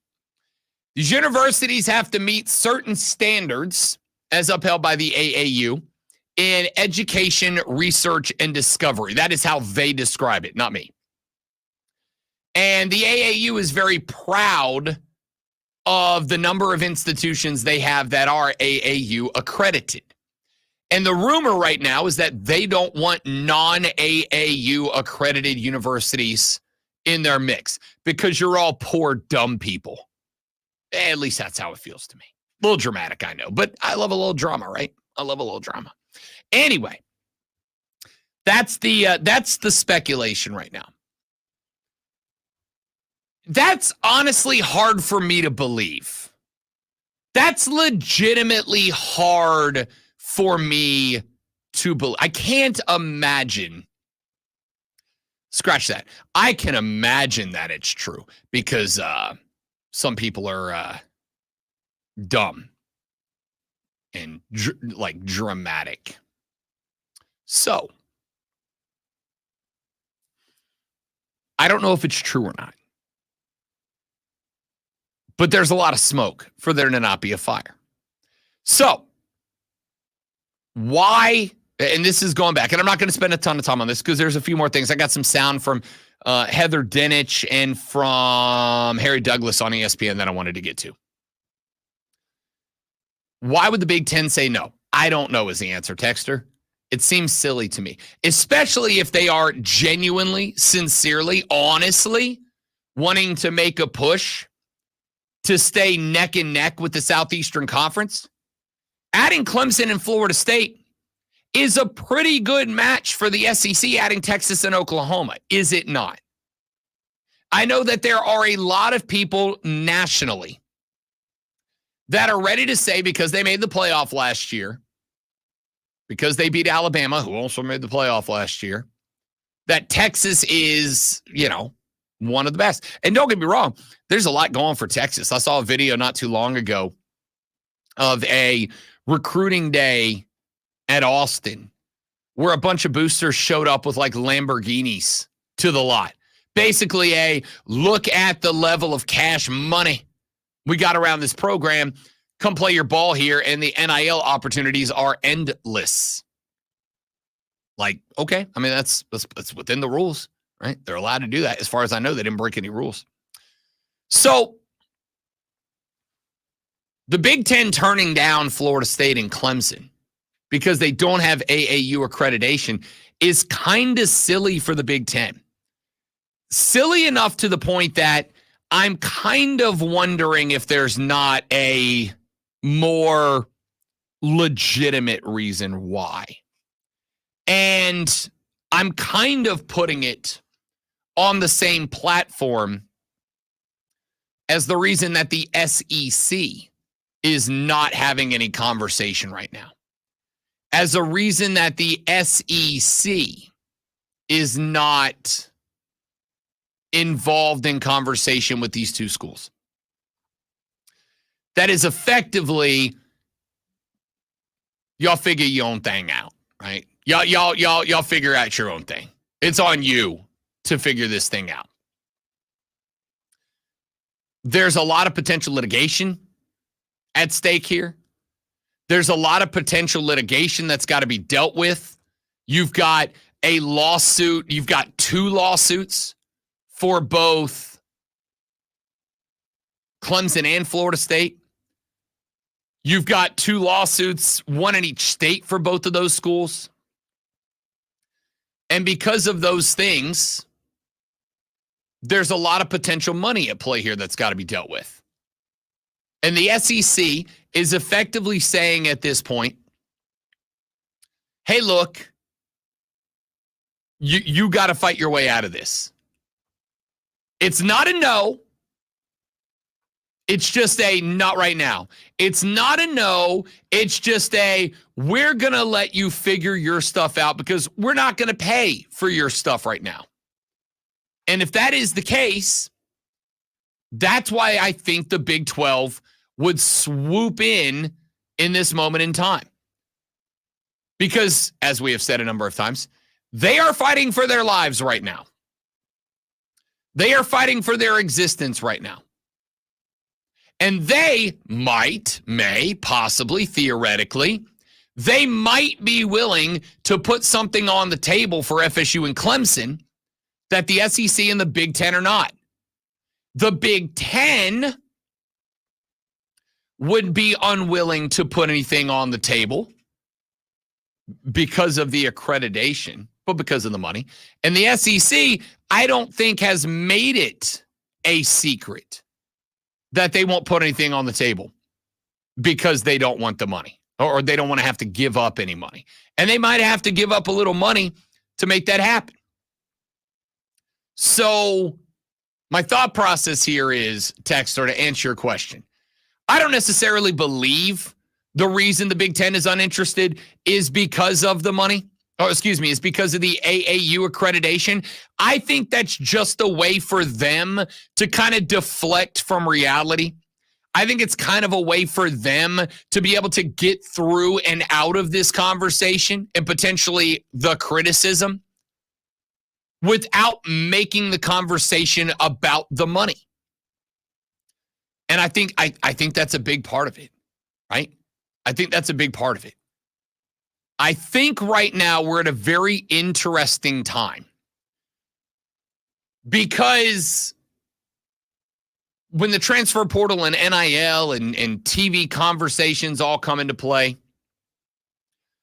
I don't want to say I took a lot of heat, but I did not do that. There was a lot of conversation about comments I made on the show when I said I get very sick and tired of listening to the college football supremacist who come on and say, oh, the reason that I prefer college football to the NFL is because with college football, it's about the pride and the pageantry and the tradition and the love of the game. And with the NFL, these selfish jerks are just in it for the money. And I've said how many times over and over and over again, if you think, genuinely, if you honestly think that it is just about the money, that it's not about the money. If you legitimately think that college football is only run for and by the love of the game, you're going to be very disappointed. I do not for a second think that this Big Ten thing is about anything other than the money, but the people in charge, they don't want to admit that. The people in charge don't want to acknowledge that their decision-making process comes down to money. Because they want you, they need you all to believe that it is still pride and pageantry. Because that's what keeps you coming back for more, right? You keep coming back to college football because of the emotion that college football provides to you. Me too. I'm not putting myself above this. We keep coming back for college football because we love the feelings of college football. We keep coming back to college football because college football gives us those warm fuzzies. We keep coming back to college football because college football makes us feel like there is something special. And you don't want to break that. You know what I compare it to? I've compared this in the past. I'll do it again. You know what I compare it to? I compare it to watching like a Vegas magician, right? I compare it to watching a Vegas magician. Here's what I mean by that. I compare it to going to Vegas and you go in to go watch Penn and Teller or did Siegfried and Roy do magic or did they just get eaten by tigers? Did they do magic? Chat, did they do magic? I can't remember. I think they did magic too, right? Like they had tigers, but also magic? Or did they just have tigers? I don't remember. Somebody enlighten me. Anyway, point here is you go see Penn and Teller or David Copperfield or whatever, whoever your Vegas magician of choice is here. And it is one thing to watch them do a trick, have no idea how to do it, and like have that sense of wonder and intrigue and surprise. It's another thing when you like watch the YouTube video about how it's done, right? Like I enjoy magic. I enjoy magic not because I believe that magic is real. I do not believe magic is real. I enjoy magic because I appreciate the way that the senses can be manipulated into that sense of wonderment, into that sense of magic, for lack of a better word. But once you know how a trick is done and once you know how to look at a trick and see what is actually happening, that sense of wonder, you still wonder by the fact that a human being has figured out how to take advantage of the senses of other people. But that sense of magic is gone. And that, I think, is a part of the reason, and I know I'm being very dramatic here. I don't care. I think that's part of the reason that this Big Ten wants AAU accreditation conversation is taking place, because it allows you to keep up that masquerade of magic, that feeling of fantastic. It allows you to keep believing the things that those in power structures of college football want you to believe. Oh, it's about the passion and the pride and the pageantry. And again, those things aren't not true. But the decision making about everything that impacts you as a college football fan, from the size of the roster to the size of the playoffs and back and forth, all of those decisions are made based on money, not pride, not pageantry, not tradition, not the show, not your entertainment, not your feelings or emotion as a fan. It is all dictated by the almighty dollar. And so the Big Ten saying, well, we don't want Florida State and Clemson because they're not AAU accredited, allows them to avoid saying, we don't want them because it would throw our budget into chaos. We don't want them because it would create this world where our entire budget is just kind of thrown for a loop. And we don't want to deal with that, right? Like we want to continue to be on the plus side of things. We want to continue to believe that everything is excellent, that money is not the driving factor, that it's about the magic, and it's about the warm fuzzies, the good feelings. I don't think it is. I don't think it is. I think it's about the money. I think the Big Ten wants to look at this. I think the Big Ten is looking at this and saying, if we invite Clemson and Florida State now, then there is the chance that we will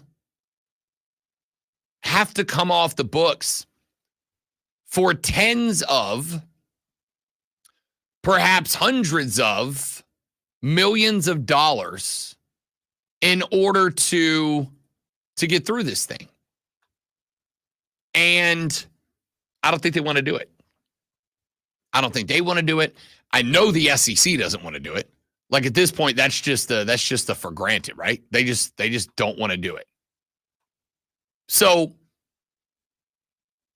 to answer the question of the texter that started this conversation, a conversation I did not intend to go this deep, when he said, how can FSU and Clemson be good enough for the ACC but not the Big Ten academically? I don't believe that is the case if I'm keeping it a buck.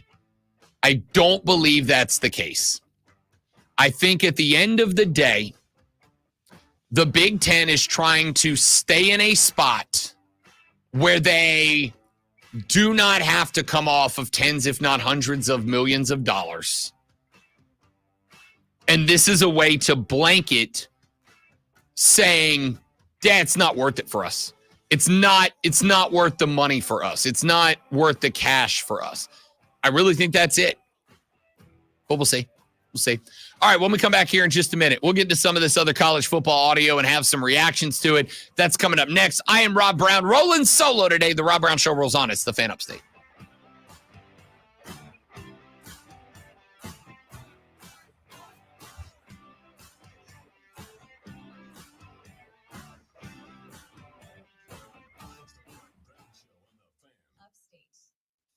Can't wait to hear what's next on Wire to Wire with Cole and Diesel. Tell me what's coming up. With the Olympics coming up, I asked the question if any country out there could give Steve Kerr and Team USA any trouble. Just when we thought the Braves were getting back on track, they sputtered in games 3 and 4 against the Diamondbacks. That was chaos. That was chaos. Diesel and Cole Bryson really bring it on Wire to Wire. Turn it on and leave it on. Afternoons 3 to 7 on the Fan Upstate. From the News Talk 98.9 WORD Weather Center, here's the Carolinas' most trusted forecast on the Fan Upstate. Few spotty showers and storms possible late today. Blended clouds and sunshine develops a high around 99. Tonight, slight chance for storms early, partly cloudy, a low of 73. Tuesday, chance for storms late, high of 96. I'm meteorologist Jennifer Fucci on the Fan Upstate. Currently, it's 79.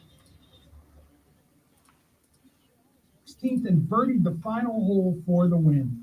This is Pat Boyle with BetQL helping you beat the books. I got a future bet for you to take that I love the odds on the Detroit Lions to win their division, the NFC. 30 seconds, guys. Hang in. Hang in there. Be right back.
All right, thanks for hanging in there, y'all. Appreciate it. No, it was not reassigned like Milton from Office Space. Lonzo's out today, obviously. Americans spend 4.4 hours with audio every day. Oh, and you want the proof? Well, you just sat through this ad that's now approaching 30 seconds. What could you say to a potential customer in 30 seconds? Let Odyssey put together a media plan tailor-made for your unique marketing needs. Advertise with Odyssey. Visit ads.odyssey.com. Today, sunny to partly cloudy, high 96, low 75. Weather brought to you by Staples. Your local Staples store has hot deals and super low prices on everything for back to school, even technology. Save even more with the Easy Rewards program at Staples. Sponsored by South Carolina Education Lottery. Did you know that since 2002, more than 2.5 million lottery-funded scholarships such as Life, Hope, and Palmetto Fellow scholarships have been awarded to South Carolina students? Playing for fun is a win for education. Visit seeducationlottery.com/educationwins for more information. Get in the game on the Rob Brown Show. Only on the Fan. The Fan.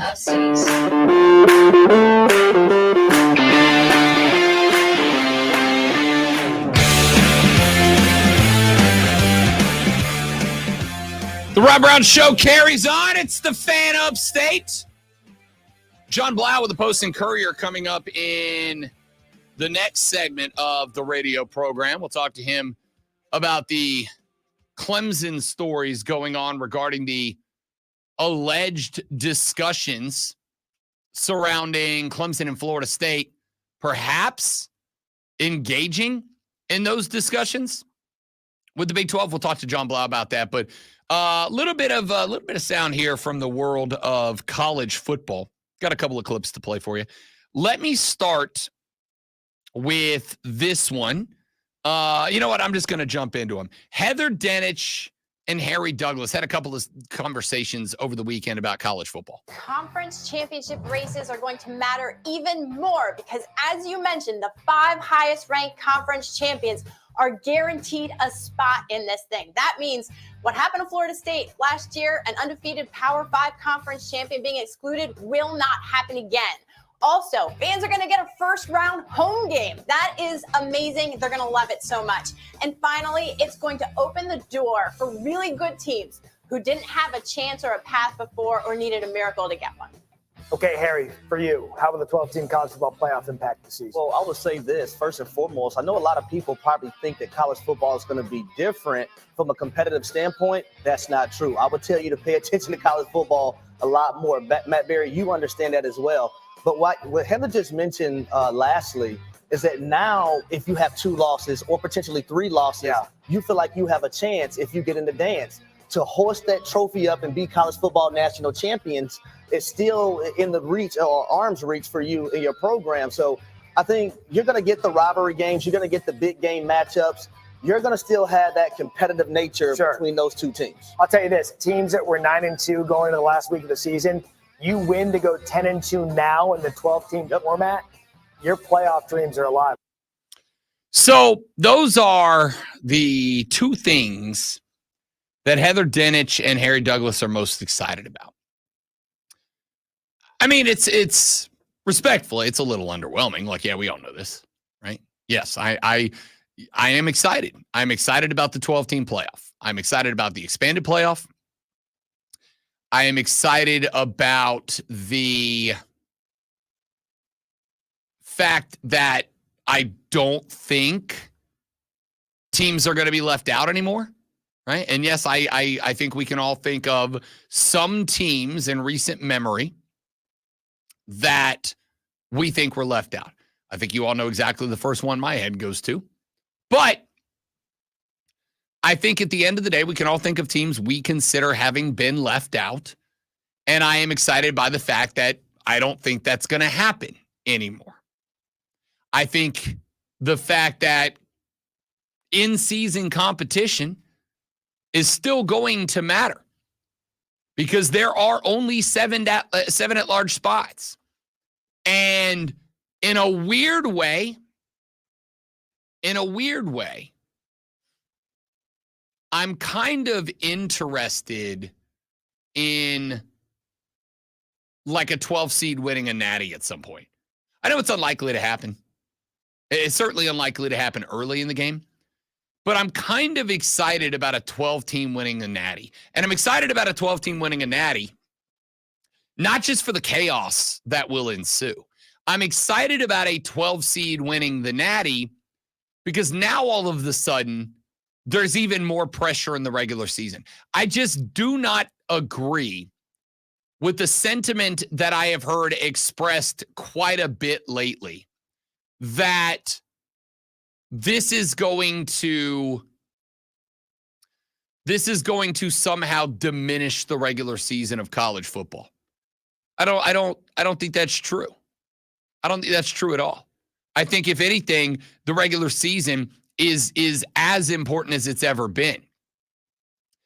In fact, I would even argue that while it may not be quite as important for the teams that are at the top of the mix, I absolutely do think that it is more important for a lot more teams down the line.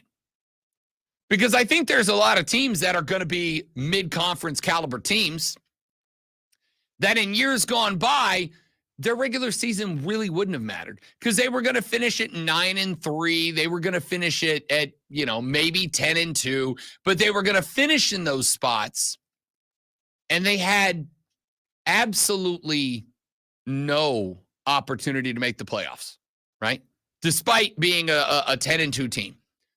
Now those teams can get in, but those teams getting in, they still have to make sure they get to that 10-2. So if you're Missouri, a team that for some reason everybody thinks is going to be in the mix this year. I'm not there yet. I'm not sold on it. But if you're a Missouri this year, 10-2 in the SEC might get you in. If you're a team in, let's say, not the Big Ten or the SEC, the two conferences we know get bonus points just by existing. If you're not in those conferences, 10-2 may or may not get you in. 10-2 will not get you in over a 10-2 SEC or Big Ten team. Hell, 9-3 for an SEC or Big Ten team might get you in over a 10-2 Big 12 or ACC squad, right? Like I've said a number of times, it's not that the pressure is off in those spots, in those circumstances. It's just that the pressure is going to be moved down. The pressure is no longer on the sides that are going to be around 4-5. It's going to be down for the teams that are 11-12. And this is why I really hope we have an 11 or a 12 seed win a natty at some point. Unlikely, probably not going to happen, but not impossible. Remember, if a 4 seed wins the basketball tournament, that's a 16 seed winning the basketball tournament. So it's not impossible. It's unlikely, not impossible. And I hope it happens. Because the one thing that I honestly think it doesn't matter, because I think we're going to get to week 10, 11 of this college football season, which starts up in just a tick over a month. I think we're going to get to week 10 or 11 of the college football season, and you're going to immediately go right back to feeling like it matters. The people who think the regular season has diminished emotion, I think you're going to get to week 8, 9, 10, and you're going to go right back to feeling like it matters. Primarily because I think it's going to matter. Again, there may not be quite as much pressure on Georgia, on Ohio State, on Alabama. There might not be quite as much pressure, but there will be pressure. And there will certainly be added pressure on a lot of mid-tier teams. There'll be a lot of added pressure. If you're a Mississippi State, if you're an Ole Miss, let's say Ole Miss. Let's give Lane Kiffin some love. If you're an Ole Miss and it's thought that you're going to check in somewhere 10, 11, 12 in the rankings, well, guess what, my dudes and my dudettes? It matters that you check in 10, 11, 12. If the difference between 11 and 12 and 15 and 16 is a loss to Mississippi State in the Egg Bowl, tell me that game's not incredible. And oh, by the way, flip that over. Even if Mississippi State is not in contention for a playoff spot at that point, do you think a game like that to keep Ole Miss out of it isn't going to feel important? Do you think a game like that, a game in which the Bulldogs might keep the running Rebels out of the mix, isn't going to carry some extra weight? The thing I'm most excited about for the 12-team playoff is everything Heather Dinich and Harry Douglas said there. But it's deeper than that. It's not just that the regular season will have the same importance. It's that it's going to have more importance. Or I should say it's going to have more importance for a lot more teams than it used to. And I think there is something to be said for that. All right, John Blau with the Post and Courier talks a little Clemson athletics when we come back on the Rob Brown Show in the Fan Upstate.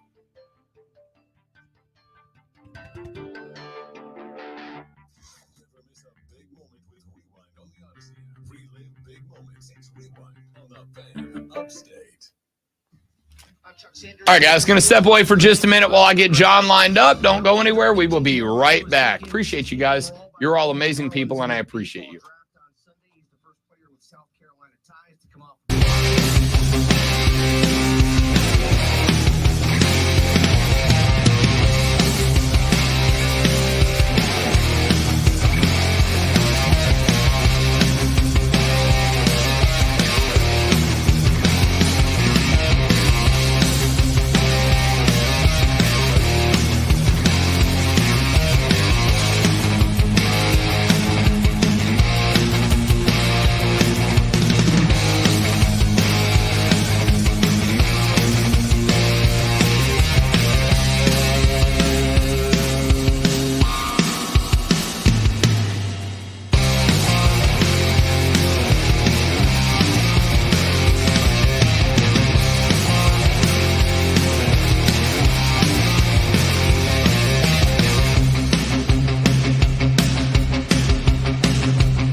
what about my old battery?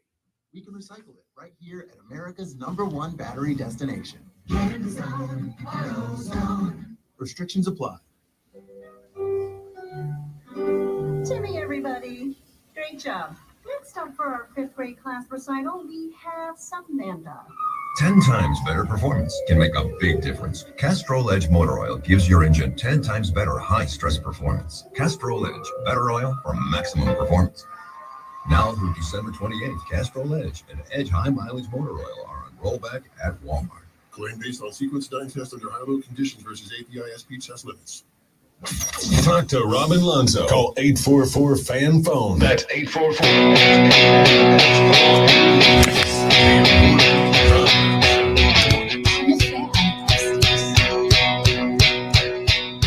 The Rob Brown Show continues. It's the Fan Upstate.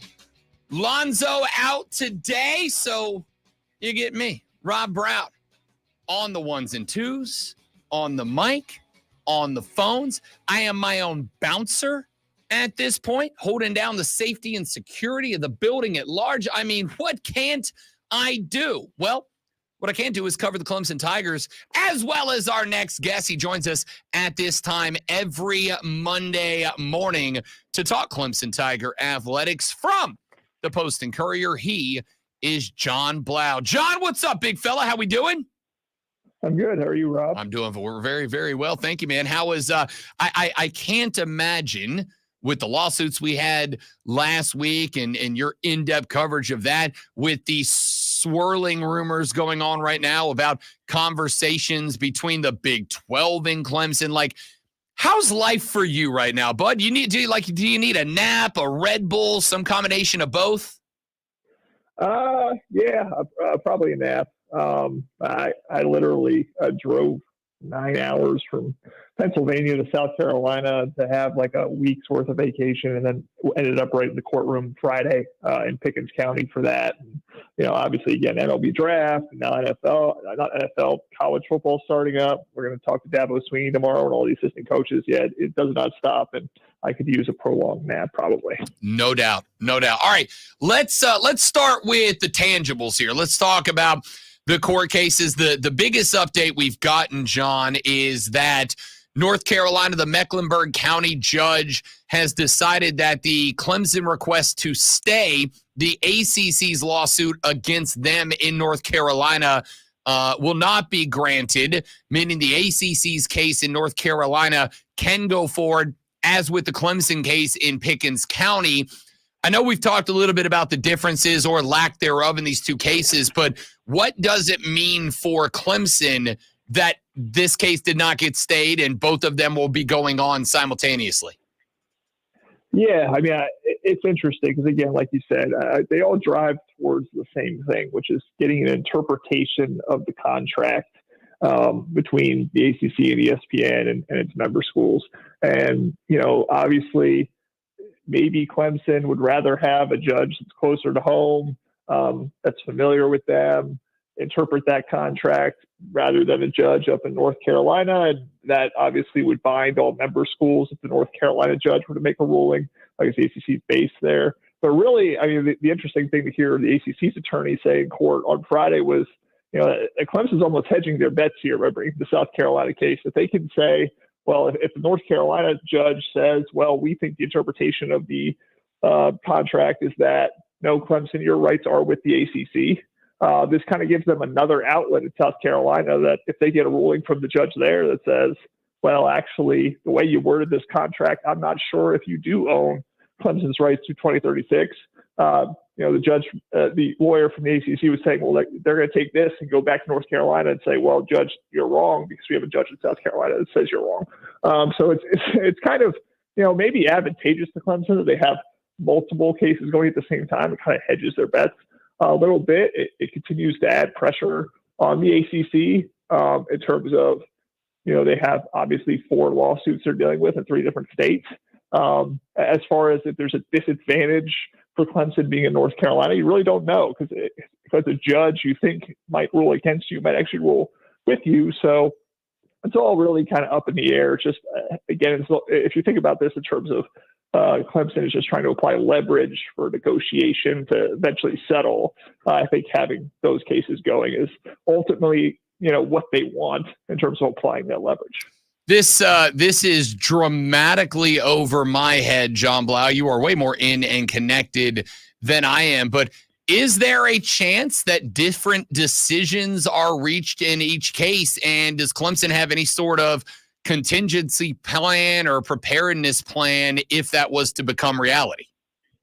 Yeah, no, I mean, that is something that I've talked to legal experts about. And it's actually that could make things go for a really long time because obviously you have the initial rulings that could happen in North Carolina and South Carolina.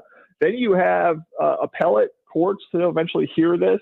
If all these different circuits, they come to different decisions, it could eventually get to the U.S. Supreme Court, literally the highest court in the land, to decide what should happen, because there's this thing in the U.S. Constitution called the full faith and credit clause, which is states are supposed to recognize the decisions of other states. And you would have a situation where they aren't. So there isn't really necessarily a contingency plan for the ACC and Clemson in this case. It's just this is what will happen, and it will take a very long time potentially. And so that again comes to the question of, does either side have a pain tolerance where they say after a while, if we're going from now the appellate courts to potentially we're going to have to go to the Supreme Court, do we just settle this because we really don't want to find out what the end result will be, and we don't really want to deal with this any longer? So again, another interesting thing in the Pickens County Court on Friday was that David Dukes, one of the trustees and attorney for Clemson, was saying with the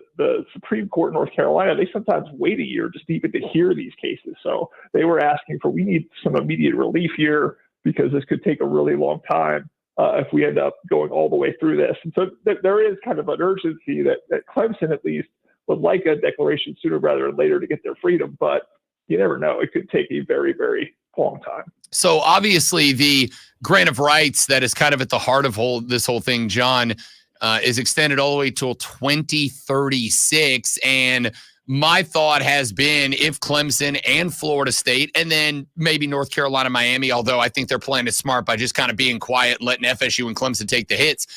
If they went out, any year they can get out is better than waiting until 2036 for that to be the case. So I'm kind of wondering, how would they come about, them or the ACC? How would they come to a decision where they go, this isn't worth the fight anymore? Is it just a matter of the legal fees overcome the exit fee? That, and then just, I talked to some legal experts who were just kind of observing the case, and they were saying, it's not good for the ACC that your brand becomes synonymous with all of your members are fighting with you. It's just not a great message to have out there as you're trying to project strength, especially during this era of, conference realignment where the Big 12 is trying to make moves and become the third best conference. And obviously the Big 10 and SEC are, lapping the field right now. So, it might just be as simple as a PR problem that you don't want to have indefinitely. That you continue to have all these stories that people like me and other reporters are writing about these lawsuits, and we're talking about it on the radio right now. That is the thing that might eventually apply enough leverage, enough pain that the ACC says, okay, if we can find a way to bring in this school or that school and depart with Clemson and Florida State, at least we survive. At least we don't have these headaches anymore. And that would be worth it. I don't know at the end of the day if it is as simple as that. Maybe the ACC considers it so existential that they will not budge. But I think at some point, if ESPN, if the ACC, if they can all figure out a way to reform this conference in a way that allows Clemson and Florida State to leave, I think that is advantageous for both sides. Just about the ESPN and the ACC and all these other schools kind of figuring out what the best path forward is. John Blau from the Post and Courier here on the Rob Brown Show and the Fan Upstate. Let's flip over, John. I hesitate to even go down this road because it feels like it is largely based in speculation, people guessing, and sometimes people in the media do this, John, as you know, people just outright lying to get attention. But there's been a lot of smoke around. The Big 12 has reached out. There's been some underground conversations between the Big 12 and Clemson and Florida State, and that with the Big Ten allegedly not wanting those schools because of the AAU accreditation, the SEC not wanting those schools because they know it's going to take a lot of money to get them in there. The Big 12 fighting for their lives might be willing to jump in and make something happen here. Have you heard anything about this being a conversation off the grid? Yeah, not really. Okay. Again, it's like I think the latter thing that you said about a lot of people just make stuff up and try to get attention. I mean, I think that's more of what this is at this point. But I mean, I would not be surprised though if I'm just not hearing it, but it is potentially happening. I mean, obviously, again, I do think the Big Ten and the SEC, if you're putting all this effort into, millions of dollars potentially in legal fees, you're trying to get into one of those two conferences. That is the Power Two. That is the future of college football, where you have the mega conferences. You want to be there, but at the same time, if you can't get there, obviously you're not staying in the ACC. The Big 12 is the next best option. Your mark is a very aggressive commissioner. Talk about private equity and naming rights and things like that to try to boost their payouts. Maybe they could do something in the sweet pot for Clemson and Florida State. It's not completely unbelievable. I just don't believe it's that far down the road, especially when, again, Clemson is still tied up in this deal with the ACC in terms of in court, and there's a lot of complications there. And you got to work through the networks. It's really, they're the ones pulling the strings here in terms of whether ESPN is willing to concede, and Fox and CBS, are they willing to come in and help? There's a lot of factors there. I don't know how deep conversations are, if there really have been any conversations, but yeah, I would agree. It's kind of speculation at this point. We'll see where it goes. We got a lot to sort out before it gets there. I wouldn't disagree with that at all, John Blau. The interesting variable, the factor here that I think I'm looking at from the outside with a great interest in is the concept of the Big 12 looking into private equity, potentially becoming not the Big 12, but the Geico 12 or the Allstate 12 or the Buc-ee's 12 or whatever they become. But if they end up signing some sort of landmark deal and they come forward and say, hey, listen, we're happy to pay your exit fee, right? And I know we're talking about hundreds of millions of dollars, and it's more likely to happen 6 or 7 years from now than now. But if the Big 12 came and said, we'll pay your exit fee if you'll sign on now, do you think that would push them over the edge, or is that just too much of a hypothetical to even worry about right now? If they can get you again, pay the exit fee, they could, get the payout to be significantly more than it is in the ACC. And you really do believe in your mark and kind of what they're building there. Florida State and Clemson could be the replacement for Texas and Oklahoma, kind of in that scenario.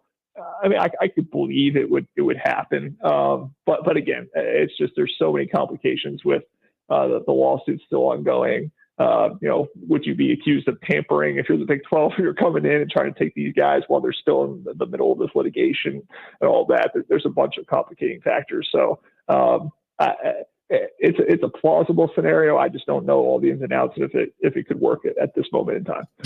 Yeah, don't disagree with that at all. John Blau from the Post and Courier joining us here on the Rob Brown Show, as he does every Monday at 8:40. John, my man, as always, bud, appreciate the time. I know this is kind of a complicated story, but I applaud your efforts to try to stay ingrained in it because I'm dumb and confused. So good on you for keeping on top of it, pal. We all are very confused. So John, we'll talk to you next week, bud. Thank you very much. All right, that sounds good. Thanks, Rob. You got it. John Blau from the Post and Courier here on the Rob Brown Show in the Fan Upstate. I do not envy John, all right? I do not envy John in the least for having to try to stay on top of this story, because I'm going to tell you where I'm at with it right now. Where I'm at with it right now is a whole lot of, okay. It's a whole lot of, hey, Rob, here's a question. What do you think about it? I don't know. I don't know if I don't quite know how to answer that, to be honest. Hey, Rob, the judge said this. What do you think about it? I don't know. Yeah, I got nothing. I got it. Sorry. I wish I had more. I wish I could help. I wish I had something for you. But I am, again, dumb and not a lawyer. So we're going to keep following this story. But, I mean, at this point, and, I said it to John, and I'll say it again, and I'm I'm not accusing anyone specific. This has happened before where I've been like, I think sometimes people make stuff up to get attention. And it is interesting to me how many people immediately tell on themselves by immediately defending themselves. I had coworkers like this in the past that I have said, I think sometimes some hosts sometimes make things up about big stories in order to get themselves noticed. And I have had people come out of the woodworks and be like, Rob Brown, I can't believe you. I mean, don't tell on yourself. I'm just saying. I'm not saying what has been said is wrong. I'm just saying it might have been wrong, and I'm not comfortable saying it's, not.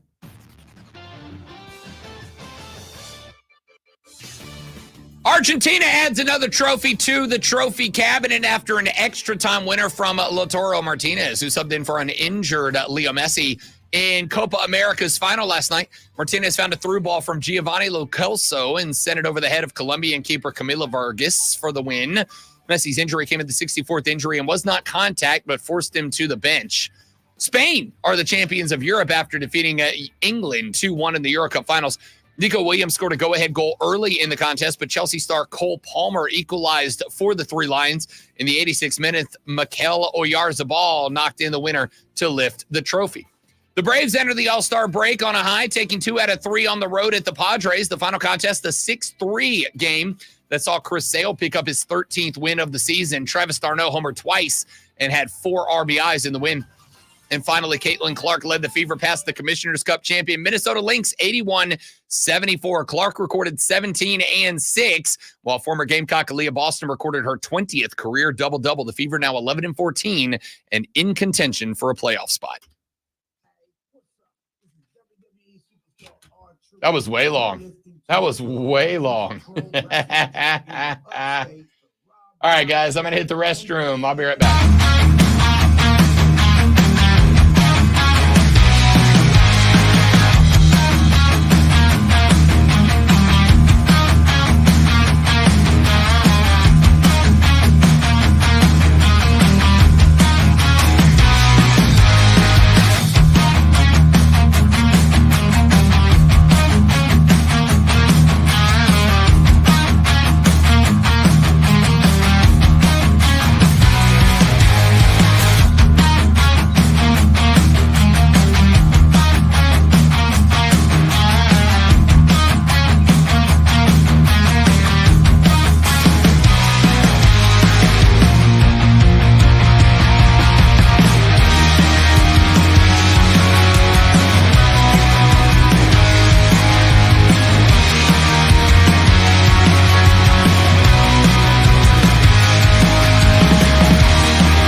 All right, y'all, we're back. Thanks for getting in there. Solid, Joe Hendry, solid. You're an official Rob Brown lockdown. Manufactured locally for the Carolinas. This is the Rob Brown Show. Get Rob. Only on The Fan Upstate.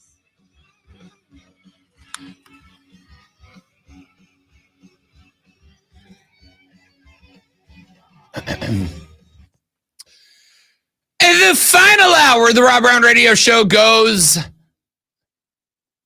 now. Welcome back, ladies and gentlemen. It is the Fan Upstate.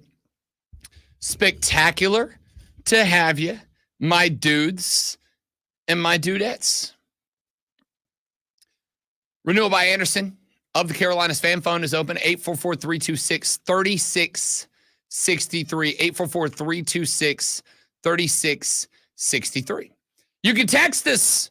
Our text line is open, 71307, 71307. Start your text with FAN, F-A-N, FAN, F-A-N. We will read them on the air.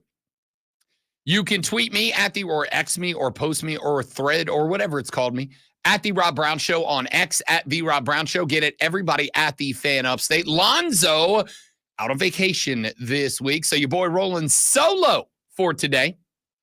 Should you wish to be a part of the radio broadcast, I'd love to have you, because if you talk, I don't have to, you know? If you talk, I don't have to. Personal file. He was giving them the business. So jump on board. Let's have some fun. Let's have some fun. All right. Let's get some sound in here. What do we think? Let's go with that. Let's go with this. Can Trevor Lawrence be him? Can he be a dude? Can he win? I have said the answer is yes. But I've also said in order for that to happen, the Jags got to free him up a little bit. I think a large part of the reason Trevor Lawrence has struggled in Jacksonville, aside from the fact that my man was placed initially into the definition of a toxic workplace, courtesy of one Urban Meyer. I think that a large part of the reason he has struggled is because Jacksonville doesn't free him up, doesn't open him up. Now, I'm not saying my man needs to run into the teeth of a defense. This is a big concern about Jaden Daniels. It's a big concern about running like dual threat quarterbacks, right? Can you be smart enough to know when to run, but more importantly, know how to run? Andy Behrens is a fantasy reporter, analyst, fantasy guy for Yahoo Sports. Now, you guys know that I like to take fantasy outlook, fantasy equations, and utilize them as a guide for creating expectations, creating benchmarks for players. And it's I don't want to say it's a self-fulfilling prophecy. I think these two things play off of each other, right? Like fantasy numbers are driven by what a guy's going to do in real life, but the expectations for fantasy are driven by what you think you can do or that player can do in real life.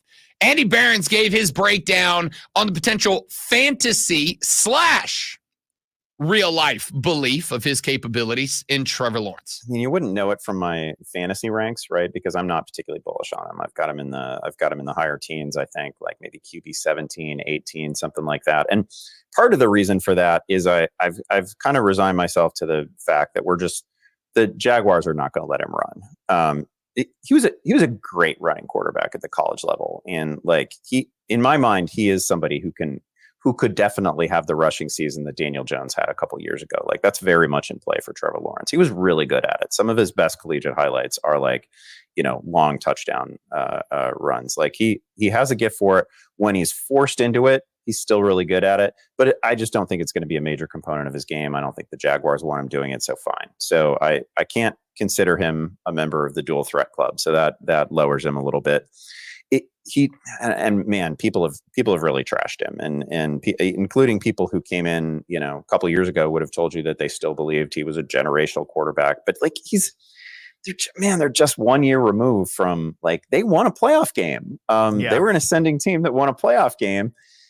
And I can't, the thing that I can't get out of my mind with Trevor Lawrence is all the near misses last year, right? Like all the 1 foot inbound touchdowns, all the college touchdowns.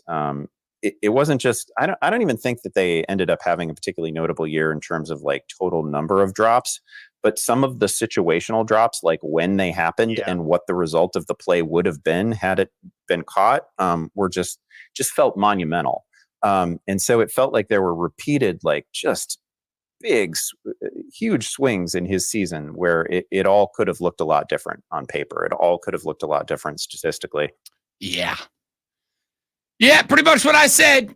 I think that they need to ultimately free my guy up.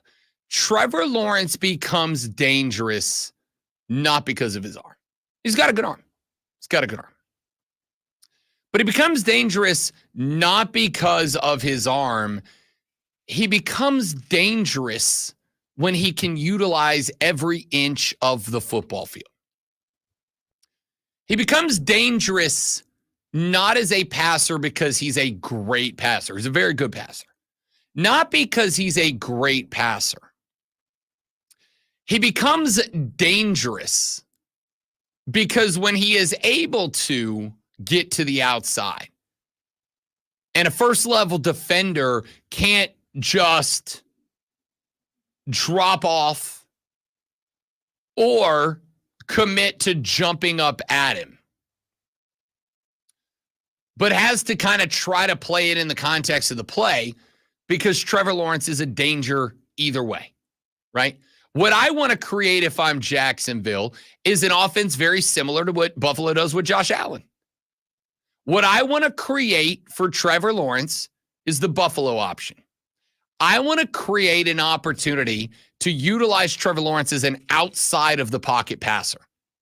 I want to utilize a lot of motion. I want to utilize a lot of rollouts, a lot of boots, a lot of naked boots. I want to utilize a lot of different plays that don't just require, but they are designed to get Trevor Lawrence out of the pocket. What I'd like to see, specifically because you have a guy back there in Travis Etienne who understands and gets what Trevor Lawrence is and how he plays and how he rolls. What I want to see is utilize that chemistry, a chemistry that is necessary, a chemistry that is available to work Trevor Lawrence outside of the pocket. I would like to see Trevor Lawrence push to the outside and try to create one-on-one matchups between a receiver and a running back, specifically Etienne. I would like to see Trevor Lawrence running to his right with the football with a or two wide receivers, right? A bottom and a mid-level or a mid and a top-level wide receiver. I'd like to see somebody coming across the middle of the field and somebody going deep to the right. I'd like to see a running back on a little wheel route to the right side with a tight end running over the top, whatever the case might be. I would like to see that utilized for Trevor Lawrence. Because I think if you can create spots where a linebacker or a first-level defensive back has to get to a spot, and then they have to decide, do I go after TL16? Do I force him to throw the ball and just allow Trevor to hit easy short to mid-length distances? Or do I cover up his receiver option, have Trevor Lawrence run the ball, and then make Trevor Lawrence decide. Make Trevor Lawrence decide what it is that he's going to do. Then I think you create opportunities there. I think Trevor Lawrence has got every tool in the toolkit that he needs for success at the National Football League level. I think he's got every tool in the toolkit that he needs, with the exception of a well-designed offense that frees him up. Because I think if you allow that guy, to start working to the outside and then be a threat, if you allow him to work to the outside and be Josh Allen, I think Jacksonville's got an all-new quarterback on their hands this year. I think he's got an all-new quarterback on his hands this year. Does Doug Peterson. And I think he's got a ton of opportunity, not just to be successful, but to be wildly successful. But like I said, I think it is going to take an offense that is not afraid to let Trevor Lawrence know, to design for Trevor Lawrence to be an absolute stud. And if they can get that going, I think Jacksonville can win the division. I mentioned this a couple of times. I have a ton of respect for CJ Stroud. I have a ton of respect for what the Houston Texans did. I can't tell you how many times I have mentioned the fact that I would run through a wall for DeMeco Ryans. I would run through, like, if you've watched any of this dude coaching, DeMeco's a dude I think his players will run through a wall for. He doesn't coach my team. I got nothing to do with him. I would run through a wall for DeMeco Ryans. The dude is a dude. He's easy to watch. He's easy to root for. It feels like, pardon me, it feels like he'd be easy to play for. And that matters a lot to me. That matters a lot to me. So because of the fact that I like them, I'm going to keep it a buck. I don't think CJ Stroud and the Houston Texans are like overly dramatically better than Jacksonville. I do think they're a little better. But I think Trevor Lawrence ultimately could be the best quarterback in that division, a division with CJ Stroud. I think Trevor Lawrence could be a better quarterback. I think Trevor Lawrence is ultimately being held back by an offensive system that's afraid to let him out of the cage. I think, and I get it. I get it. Trevor Lawrence is a guy you got to keep healthy. You're paying a lot of money. You're paying a lot of money to this dude. You gave him the extension. You gave him the dollar bills. You're giving a lot of money to this cat. You want him safe. You want him healthy. You want him upright. You don't want him on the IL. I get it. But I think at some point, you've got to come to the recognition that in order for Trevor Lawrence to hit that mark, in order for Trevor Lawrence to be that guy, you have got to let him be Trevor Lawrence. In order for him to be that guy, you've got to allow him to utilize that. The reason you took him out of Clemson was because the utilization of every aspect of his game made him that attractive to you. And if you're not going to let him utilize every aspect of the game, then the reason you drafted him was a bad one, was a dumb one. And I think that's a big problem. All right, so some thoughts on TL16 as we get ever closer to the beginning of the NFL season, not terribly long away. Let's take a break. We'll come back. I got a few more thoughts I want to give. Talk a little NASCAR on the flip side. It's the Rob Brown Show. It's the Fan Upstate.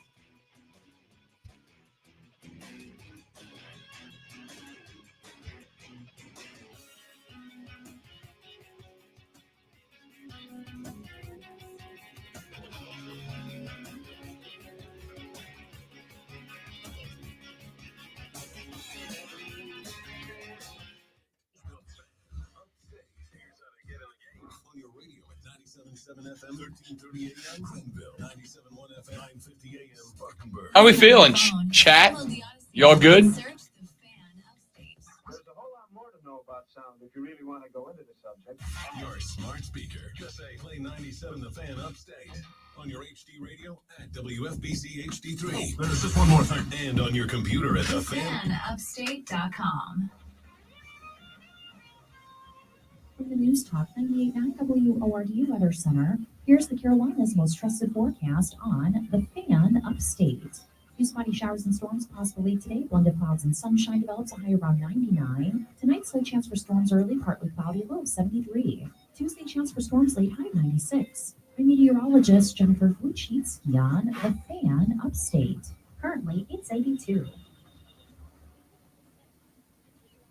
And now, the Daily Sports Spin, powered by Ingles. Low prices, love the savings. Wins on Sunday, sales on Monday. That was the old adage in the 1950s for NASCAR. When a Plymouth won at Daytona, you'd better believe racing fans would flock to the dealerships to buy the car that won big. NASCAR was R&D for auto manufacturers, and maybe the same could be true again. Last week in Chicago, NASCAR unveiled its new EV car in collaboration with ABB. Now, I know many of you have mixed feelings about electric cars, but what if NASCAR, a sport you love, is spearheading innovation? Imagine if an electric car was capable of running NASCAR speeds for 300, 400, 500 miles, what a passenger car could do. NASCAR looking to the future would actually be reclaiming its roots. What do you think? I'm Diesel. Wire to Wire with Diesel and Cole Bryson. This afternoon, 3 to 7 on the Fan Upstate. 97.7 FM Greenville, 97.1 FM Spartanburg, and on the Odyssey app. Ingles Markets is a proud sponsor of the Wire to Wire Sports Span. From the playing field to the stands to your own living room, Ingles Markets has everything you need to fuel your athlete or satisfy all the hungry fans in your life. Ingles, low prices, love the savings. The light is fading, your hands are sore, and the last tool has been put away. Now I thought, like I said, your hands are sore. It's a very interesting way to put that. Something about the job feels a little different. Your wallet. Because we believe that everyone deserves hardworking tools at hardworking prices. And that's what we have here. So, whatever you do, do it for less at Harbor Freight. If you're looking to get a new car, you could really cut expenses by bundling your car and renter's insurance with Progressive. Sure, you love your old car, but you know it's not normal to give instructions on how to open the window. It should be self-explanatory, but it's not. And notice how when you're in other people's cars, you can feel cushion in the seats? That's pretty nice, right? No, it's just normal. So bundle your renters and cars. David, Rob Brown from the Fan Upstate. How do you do, sir? I'm doing very well, man. I appreciate you asking. I just saw your DM. I apologize for taking so long to get to you if you're still good to chat. Beautiful. I love it, man. All right, we are coming back from break in about 2 minutes. If you'll hang on, I'll get you up and running, man. Perfect. Thank you. Hang on, partner.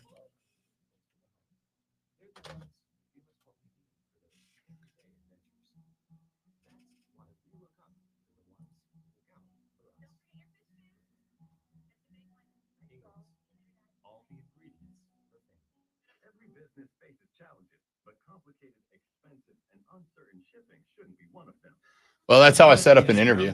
You heard that.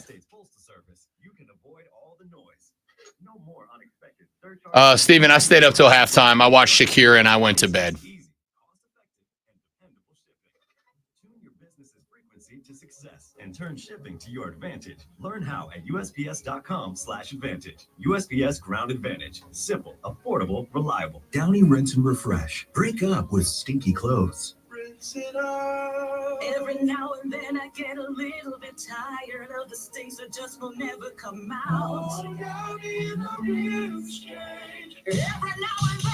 it out. One wash and it delivers. One wash, it smells so clean. Downy Rinse and Refresh, it's a dream. Downy Rinse and Refresh removes 100% of odor in just one wash. Guaranteed. Do you owe back taxes or have unfiled tax returns? The IRS won't quit until they get your money. Here's great news, fresh from those in the know. Major changes have happened at the IRS. If you owe more than $10,000, you may be eligible for a 99% reduction of what you owe. Haven't filed a return for a while? Their happy clients are talking. The IRS was going to levy my bank account, but Guardian was able to prevent that and fix all my IRS issues. Thanks again, Guardian Tax. Need relief from crushing tax debt? The IRS now has special programs. Guardian Tax knows all about them. Personal or business, this is the fresh new brick you've been hoping for. We aren't the company you call when you need a hug because you're scared of the IRS. Guardian Tax is the company that wins when you need it most. Guardian Tax Service is really great to work with. They really help me out. I'd recommend them highly. Call now for a free confidential consultation. 800-505-1608. 800-505-1608. 800-505-1608. No need to check the clock. It's Rob Brown time. Now, weekday mornings from 6 to 10 on The Fan.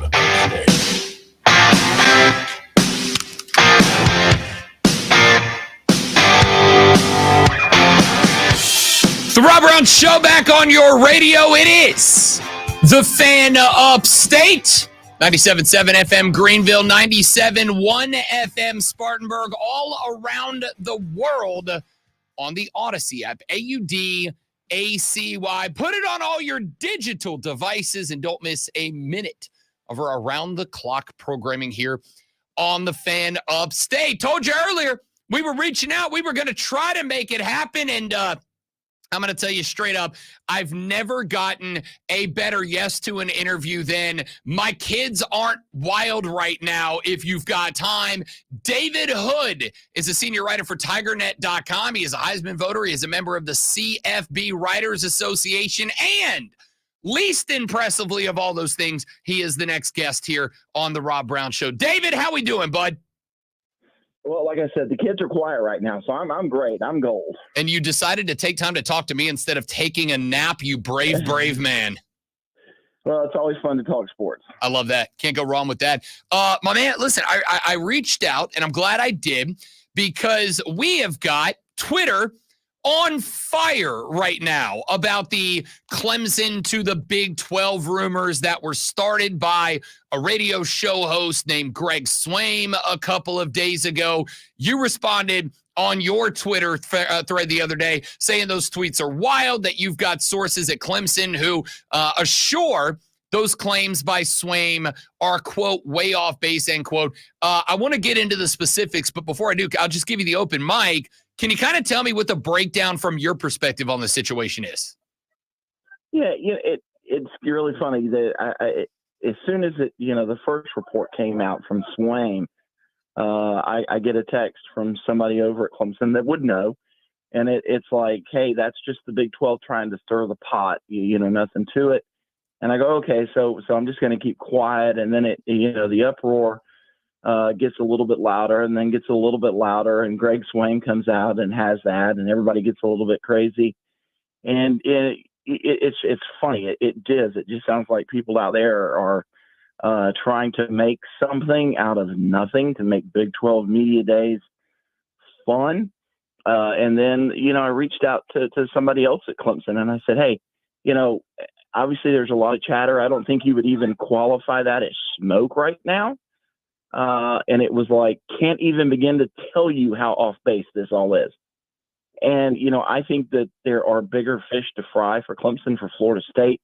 I think there's bigger fish to fry for the conferences, because I think we're, all trying to move toward that super conference model. And maybe people are probably not looking at the big picture enough. And then my Twitter DMs started to go off late Saturday night, and it's like, hey, you're absolutely right. Nothing going on at Florida State from people in the know down there that run certain organizations. It just sounds like it was just somebody gets a wild hair and decided to have a little bit of fun in the summertime. Yeah, it's. I was talking to another Clemson reporter earlier in the show, and I said, there's an unfortunate reality in this industry, in my opinion, David, that sometimes people say funny things into a microphone for the exact intent and purpose of getting noticed, of getting attention, because clicks matter more than quality in 2024. the more I thought about it, the more I'm like, okay, in a weird way, it makes sense, right? If you're the Big 12, you're fighting for survival. Clemson and Florida State are two of the largest remaining crown jewels out there. It makes a ton of sense. But also for it to just randomly come out like the day that their media day started, the timing just kind of felt off on this whole thing. So I've been kicking it back and forth.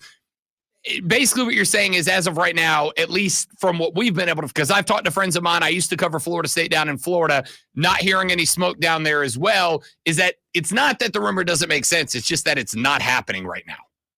Yeah, it's just not happening right now. And people tend to forget this really big thing that's happening out there, in that Clemson and Florida State really can't accept an invite to the Big 12. Even if the Big 12 commissioner was to show up on Jim Clements, the president of Clemson University, and Graham Neff's doorstep today with a pretty little box and a bow on it and say, hey, guys, here's our housewarming gift. We want you in the Big 12. There's this little thing called the Grant of Rights that Clemson and Florida State are trying to get out of. And really, it would make no sense for the Big 12 to add them or for them to jump when all of the profits and all of the money would go back to the ACC until this gets settled. So we had a suggestion, a thought, a text from a listener earlier, David, that said something to the tune of, what if the Big 12's offer was, we pay your exit fee? Everything else is normal, right? You're still getting your annual payout from the Big 12. You're still getting that. But the whole court case, or at least a part of the court case, is ongoing between Clemson and the ACC. Is the ACC maintaining that even if you leave, we still own your broadcast rights, so that even that doesn't necessarily solve anything?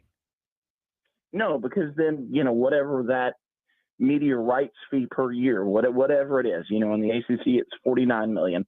Let's just say in the Big 12, it would be $60 million.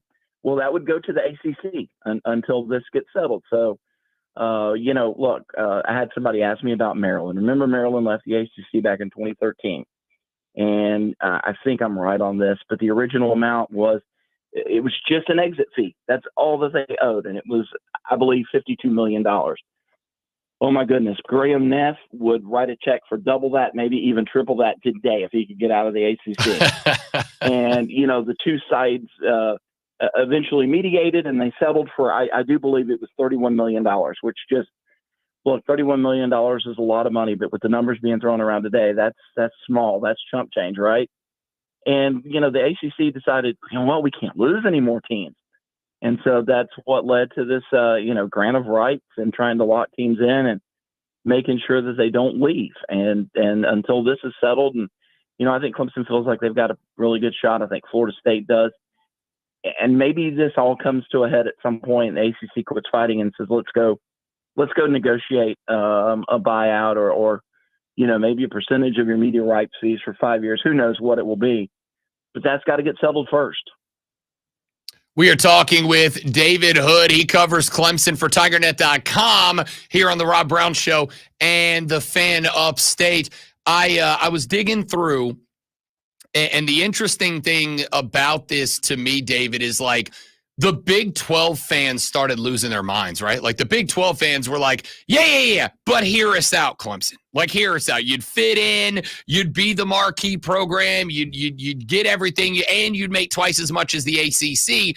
So my thought would be, if this did trigger something within Clemson's front office, whether it was Graham Neff or Dabo Swinney or whoever that went in and said, maybe we should look at this, is it just a matter of the technical aspects, the legal aspects of it? It just doesn't matter. It's years down the road. Like, I guess the easier way to say it is, do the court cases have to be cleared up before this even matters? I think they do. I really do. Until you figure out who's going to be making the money off of this. Now, that doesn't mean that there aren't back, channel conversations going on. I think Fox Sports is pulling strings. I think ESPN is pulling strings, back channels trying to get things done. The lawsuit is not a good look for ESPN that Clemson has right now. Has Clemson talked to the Big Ten? I would say probably yes. Has Clemson talked to the SEC? I would say probably yes. But, is it to the point of an invite, or the Big 12 thinking about adding them, or no, just not there yet. This really needs to be figured out from a legal perspective. And then I keep, kind of pointing to a February 1 date next year, which is where ESPN on February 1st has, what they call a look-in, what people around Clemson may call an opt-out. But ESPN can redo the ACC media rights deal. And they can either increase it because of the teams that have been added. They can say, you know what, teams you're added bring no value. We're going to keep it the same. Or they can say, man, we're losing money. Let's lower it.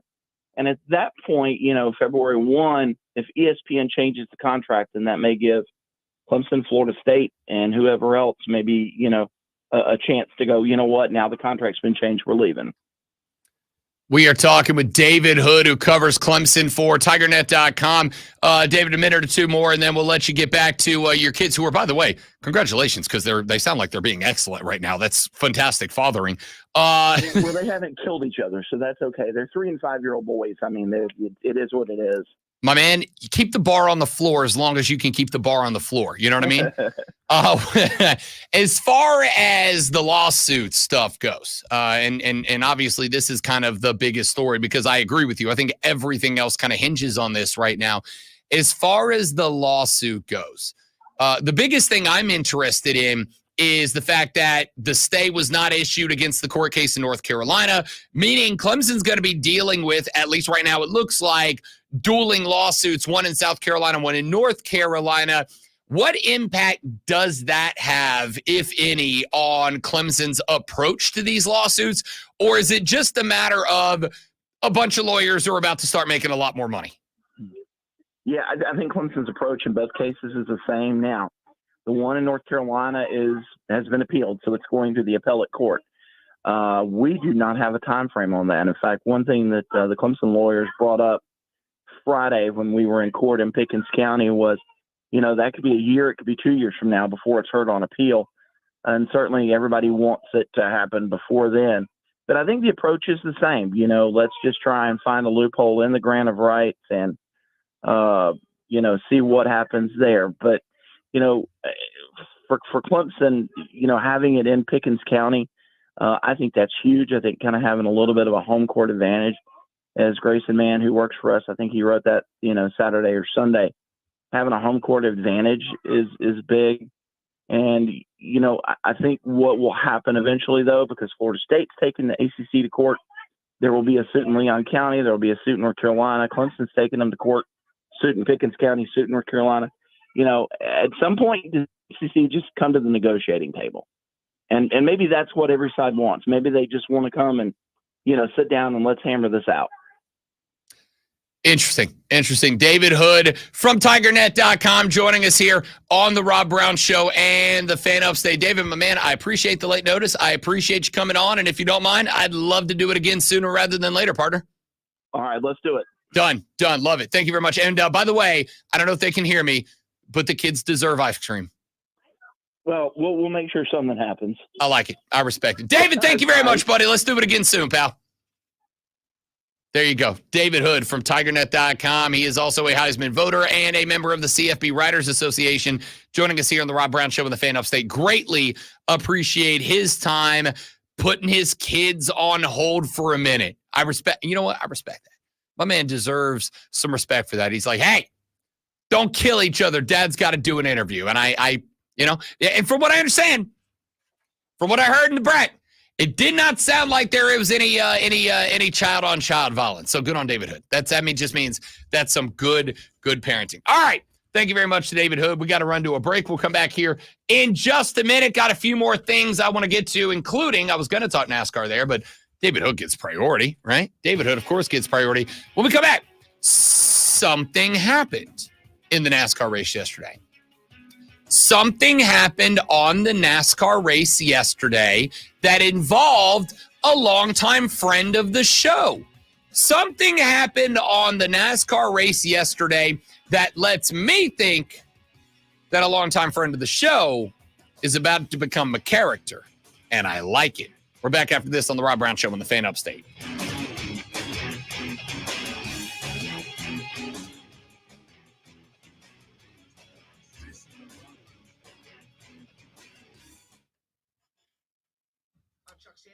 Yes, James, both Diesel and I will be at the Panther Fan Fest event that day. In fact, I believe we're going to be doing a live show that day. I will let you know that. I believe we are having a conversation about the schematics behind that in the next day or two, and we will be able to give you some more information on that. So stay tuned.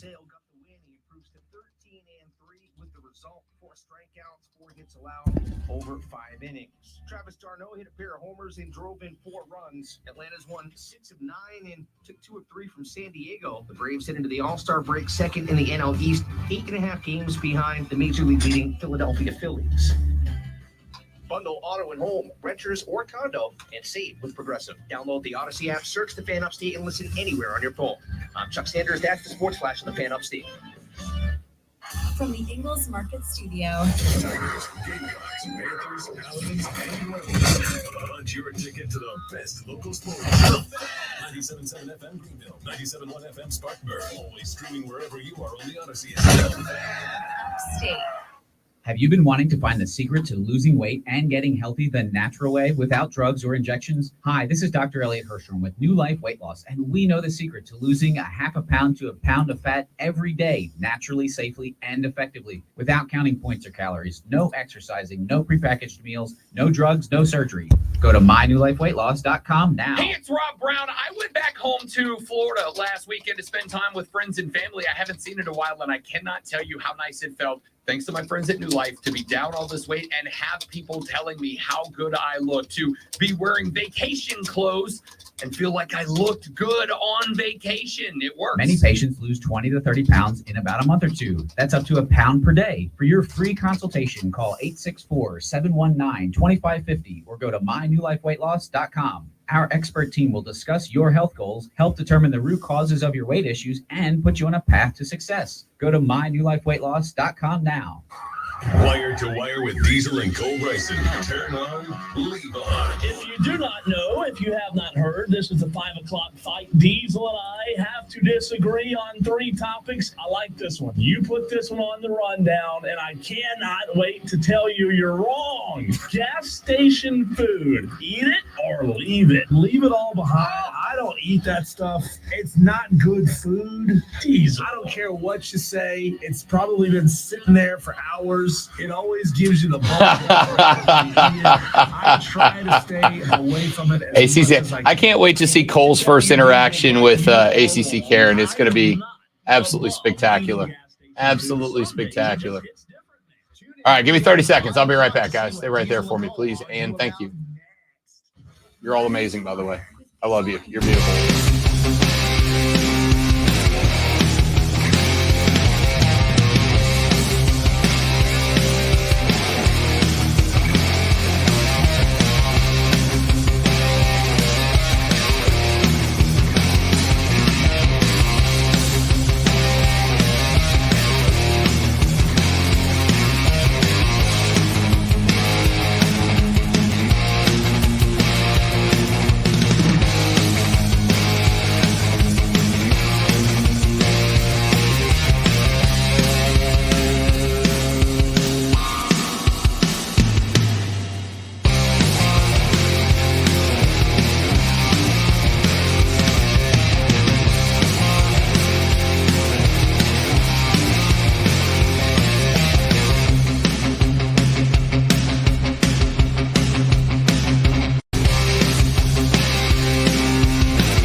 All right, we're back, y'all. Thanks for hanging in there.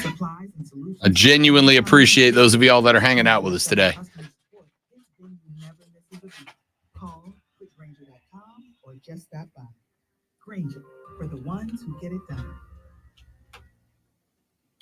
Text us at 71307. Keyword fan. This is the Rob Brown Show with Lunch.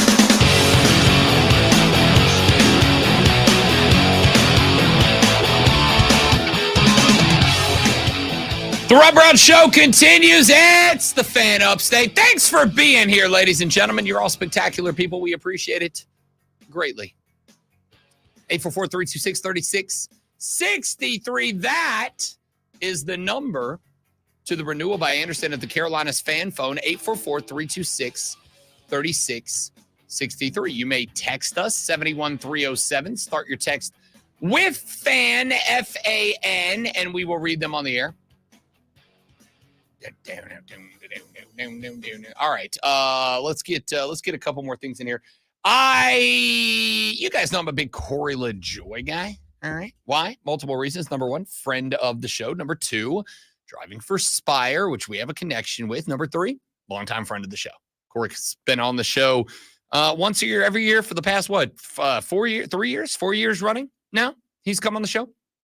Big fan, and he's just a cool dude, man. He's just a cool dude. He's the guy. I don't have the clip. It's on Lonzo's thing, but he's the guy that dropped the, "Hey, Big Daddy, how you doing?" That's still a big part of the show. Big fan. All right, big fan. Anyway, yesterday the boys in NASCAR spun a few circles, or I guess technically in this case triangles, at Pocono. One of my favorite courses on the circuit. It's one of my favorite courses because it is such a unique course. There's banking. There's a flat turn. There's a long straightaway. There's a short straightaway. I love this track. It is one of the most unique tracks on the circuit, and it demands versatility out of its driver. Well, towards the end of the afternoon at Pocono, Corey LaJoy was driving out of a restart. And he got into a bit of entanglement with one Kyle Busch. Now, I'm a Kyle Busch guy, too, as I've said many times on the show, primarily because of how much Kyle Busch aggravates people. I'm a big fan of that. Kyle Busch got into it with my dog, Corey LaJoy. So on the restart, Corey LaJoy was one spot behind Kyle Busch. They were driving down into turn number 1 off the restart. Corey LaJoy went low. Kyle Busch went low, put a block on Corey LaJoy. LaJoy slid back up the track.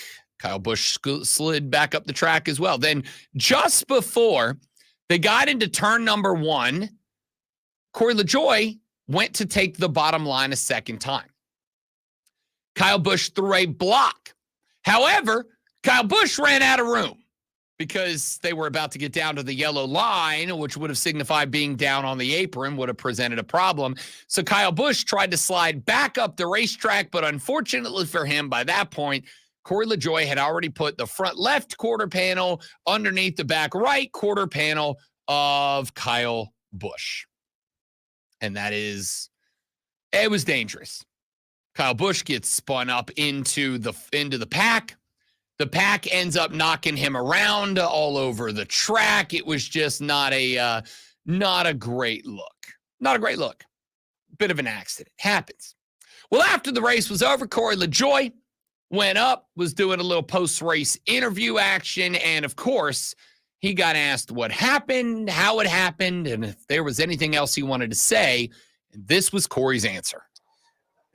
Restarts are so crazy there. If you have any sort of momentum, you got to take it, and you got to go to the bottom to just kind of stake your ground. And I got a big push from the 16, and it was like 4 wide, and I went to the left rear of the 8, and he blocked it once, and I kind of stayed straight. I was anticipating kind of our bumpers lining up and then, kind of pushing him forward and maybe him taking the lane, but he blocked again when I had a little bit more position on him and spun him out. I hate it. Took out him and some other guys, but that's just that's what you have to do. You have to take momentum when you have it, because if you don't, the guy behind you is going to put you in a worse spot than you're going to put the guy in front of you. So that's just how the racing is. You have to be super aggressive on restarts, and sometimes you're the windshield and sometimes you're the bug. Do you have anything to say to Kyle? I think Kyle and I have been racing around each other long enough. We're not going to smash into each other on purpose. We both are guys that feel like we belong, certainly him. But,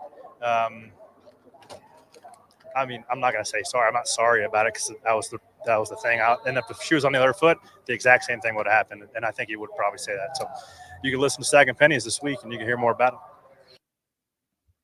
Okay, couple things here. Number one, love the front half of the answer. Felt genuine, felt legitimate, felt genuine and legitimate. I liked it. I liked it a lot, okay? I liked it a lot. I like the fact that he pointed out that restarts are crazy. They are. They're chaos. That's why we love them. I like the fact that he actually explained what happened on the track. It matters. I appreciated that. I like that he went on to say, look, I think if you ask us both, we both, especially him, gave him a little respect there. We both belong out here. Again, also accurate, also correct, also true. I also love the fact that he said, I'm not going to apologize for that because he should not. Listen, I love Kyle Busch, and part of the reason I love Kyle Busch is because Kyle Busch is not afraid to be aggressive. He's not afraid to knock people around a little bit, not afraid to bump and run when he needs to, all right? And if he ends up bumping and running when he needs to and putting a guy into the wall to protect himself, so be it. So be it. I like it. I think NASCAR, we talked about Deion Sanders earlier in the show. I think NASCAR needs characters. It needs good guys and it needs bad guys. The reason good guys in wrestling are good is because they have bad guys in wrestling. Everything is wrestling. The reason the good guys are the good guys is because the bad guys are the bad guys, and you got to have one to have the other. If there weren't good guys and bad guys, there would just be a bunch of guys. And sometimes it's entertaining, but we love a good story of a bad guy getting beat by the good guy. We love a drama of the good guy getting beat by the bad guy. NASCAR needs both. NASCAR needs both. And here's my fun thing here. There's no good guy and there's no bad guy in this scenario. There's just two guys. Now, Kyle Busch is going to look like the bad guy because Kyle Busch has kind of been the bad boy of racing for a very long time. He's kind of got that legacy of being the bad boy of wrestling for a very long time. Or, excuse me, of racing. Why not both? ¿Por qué no los dos? He's kind of got that reputation. Where's Corey LaJoy? Been driving on the circuit for a while now, but let's be real, still kind of the new guy to the biggest scene, right? So, I'm looking at a spot here where Kyle Busch got aggressive, where Kyle Busch tried to stop the run of Corey LaJoy, a run that was threatening his finishing position, tried to stop that run. It cost him the race, and it cost about 3 other drivers the race as well. It cost about 3 other drivers the race. And there's going to be some that are mad at Corey, and they're going to say you were too aggressive. You knew he was blocking. You also knew he was out of room. You should have held back. You should have let him slip back up the track. You should have fought him on the backstretch. You should have fought him coming out of turn 2 and onto the long straightaway. You should have fought him at that spot and not fought him going into the corner where you put everybody else in danger. Even as a Kyle Busch guy, I would make the argument that ain't true. Even as a Kyle Busch guy, I would make the argument, Kyle's got to recognize he's out of room to throw that block, right? Corey got you beat. Stay down. Let him drive by you. You come back up. That's as a Kyle Busch fan, but also as a Corey LaJoy fan. You let him drive by you. You let him slide ahead of you. You pull up the track into traffic. And if you get railroaded, you get railroaded. It's better to get railroaded and have to fight your way back from the back again instead of finding your car smashed up in the wall and yourself in the ambulance on the way to the medical tent. Hey, you don't want that either, right? Here's all I care about. All I care about is I got a rivalry to watch next weekend. I've got a rivalry to watch next weekend. Now, anytime that these guys get linked up, we're in a real interesting spot now. Anytime these guys get locked up, I have to watch. So next Sunday, when the fellas run the Brickyard at Indy, if I see the 8 and the 77 linked up in any way, shape, and form, it's now must-watch TV. In 2 weeks, when they run the 400 at Richmond on the short track, if those two cars are near each other, I got to watch them. There's no missing that at that point. There's no way to miss that. So with all of those things being said, this is what sports needs, man. This is what sports needs. Sports needs characters. This is what I said about Dion earlier. This is why I'm pulling for Dion, because half the people love him and want him to be the guy, and half the guys hate him and want him to fail. I like this because neither one of them's wrong. Kyle's not wrong for fighting for his spot. Corey's not wrong for saying that wasn't his spot and I'm not going to apologize. Neither one of them is wrong, and that's what NASCAR has been missing, in my ever so humble yet frequently correct opinion.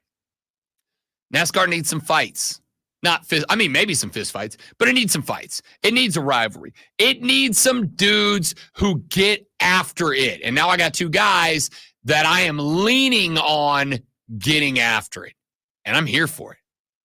I'm glad it's Corey LaJoie. I'm glad it's my guy. The best thing in the game for me, while Kyle Busch has become a guy who can get close but no cigar in every race on the circuit, since my guy can't win anymore, now that friend of the show, Corey LaJoie, is on the verge of becoming a dude. Now that friend of the show, Corey LaJoie, is well on his way to being a notorious driver. And now that he's got a rival, now that he's got somebody, and again, Kyle Busch may look and go, yep, that was on me. That's my bad. That's fine. It doesn't mean it's me. It doesn't mean they're not going to be bumping and running on the course moving forward, right? Now that I've got two dudes who are going to get after it, it's kind of must-watch CTV for me. Must-watch CTV. Must-watch TV. Must-see TV. Watch the damn race, all right? The Brickyard's going to be heated. Watch the race. All right, that's it for me. Y'all have a lovely rest of your day. Thanks for being here. I think Brandon's back tomorrow. I don't know. We'll find out. Either way, I will be one way or the other. My name is Rob Brown. You're all spectacular people. Have a great rest of your Monday. Don't drink and drive. I will punch you in the face. We'll see you back here tomorrow to do it all over again, but better, on the Rob Brown Show in the Fan Upstate. Bang. We did it, everybody. Congratulations. We nailed it. All right, I'm going to hop off because I'm a one-man band and I have a lot of stuff to do, unfortunately. So I'm going to tell you all goodbye. I hope you have a great rest of your day, and I'll see you all back here tomorrow. Thanks for being here. Hasta luego.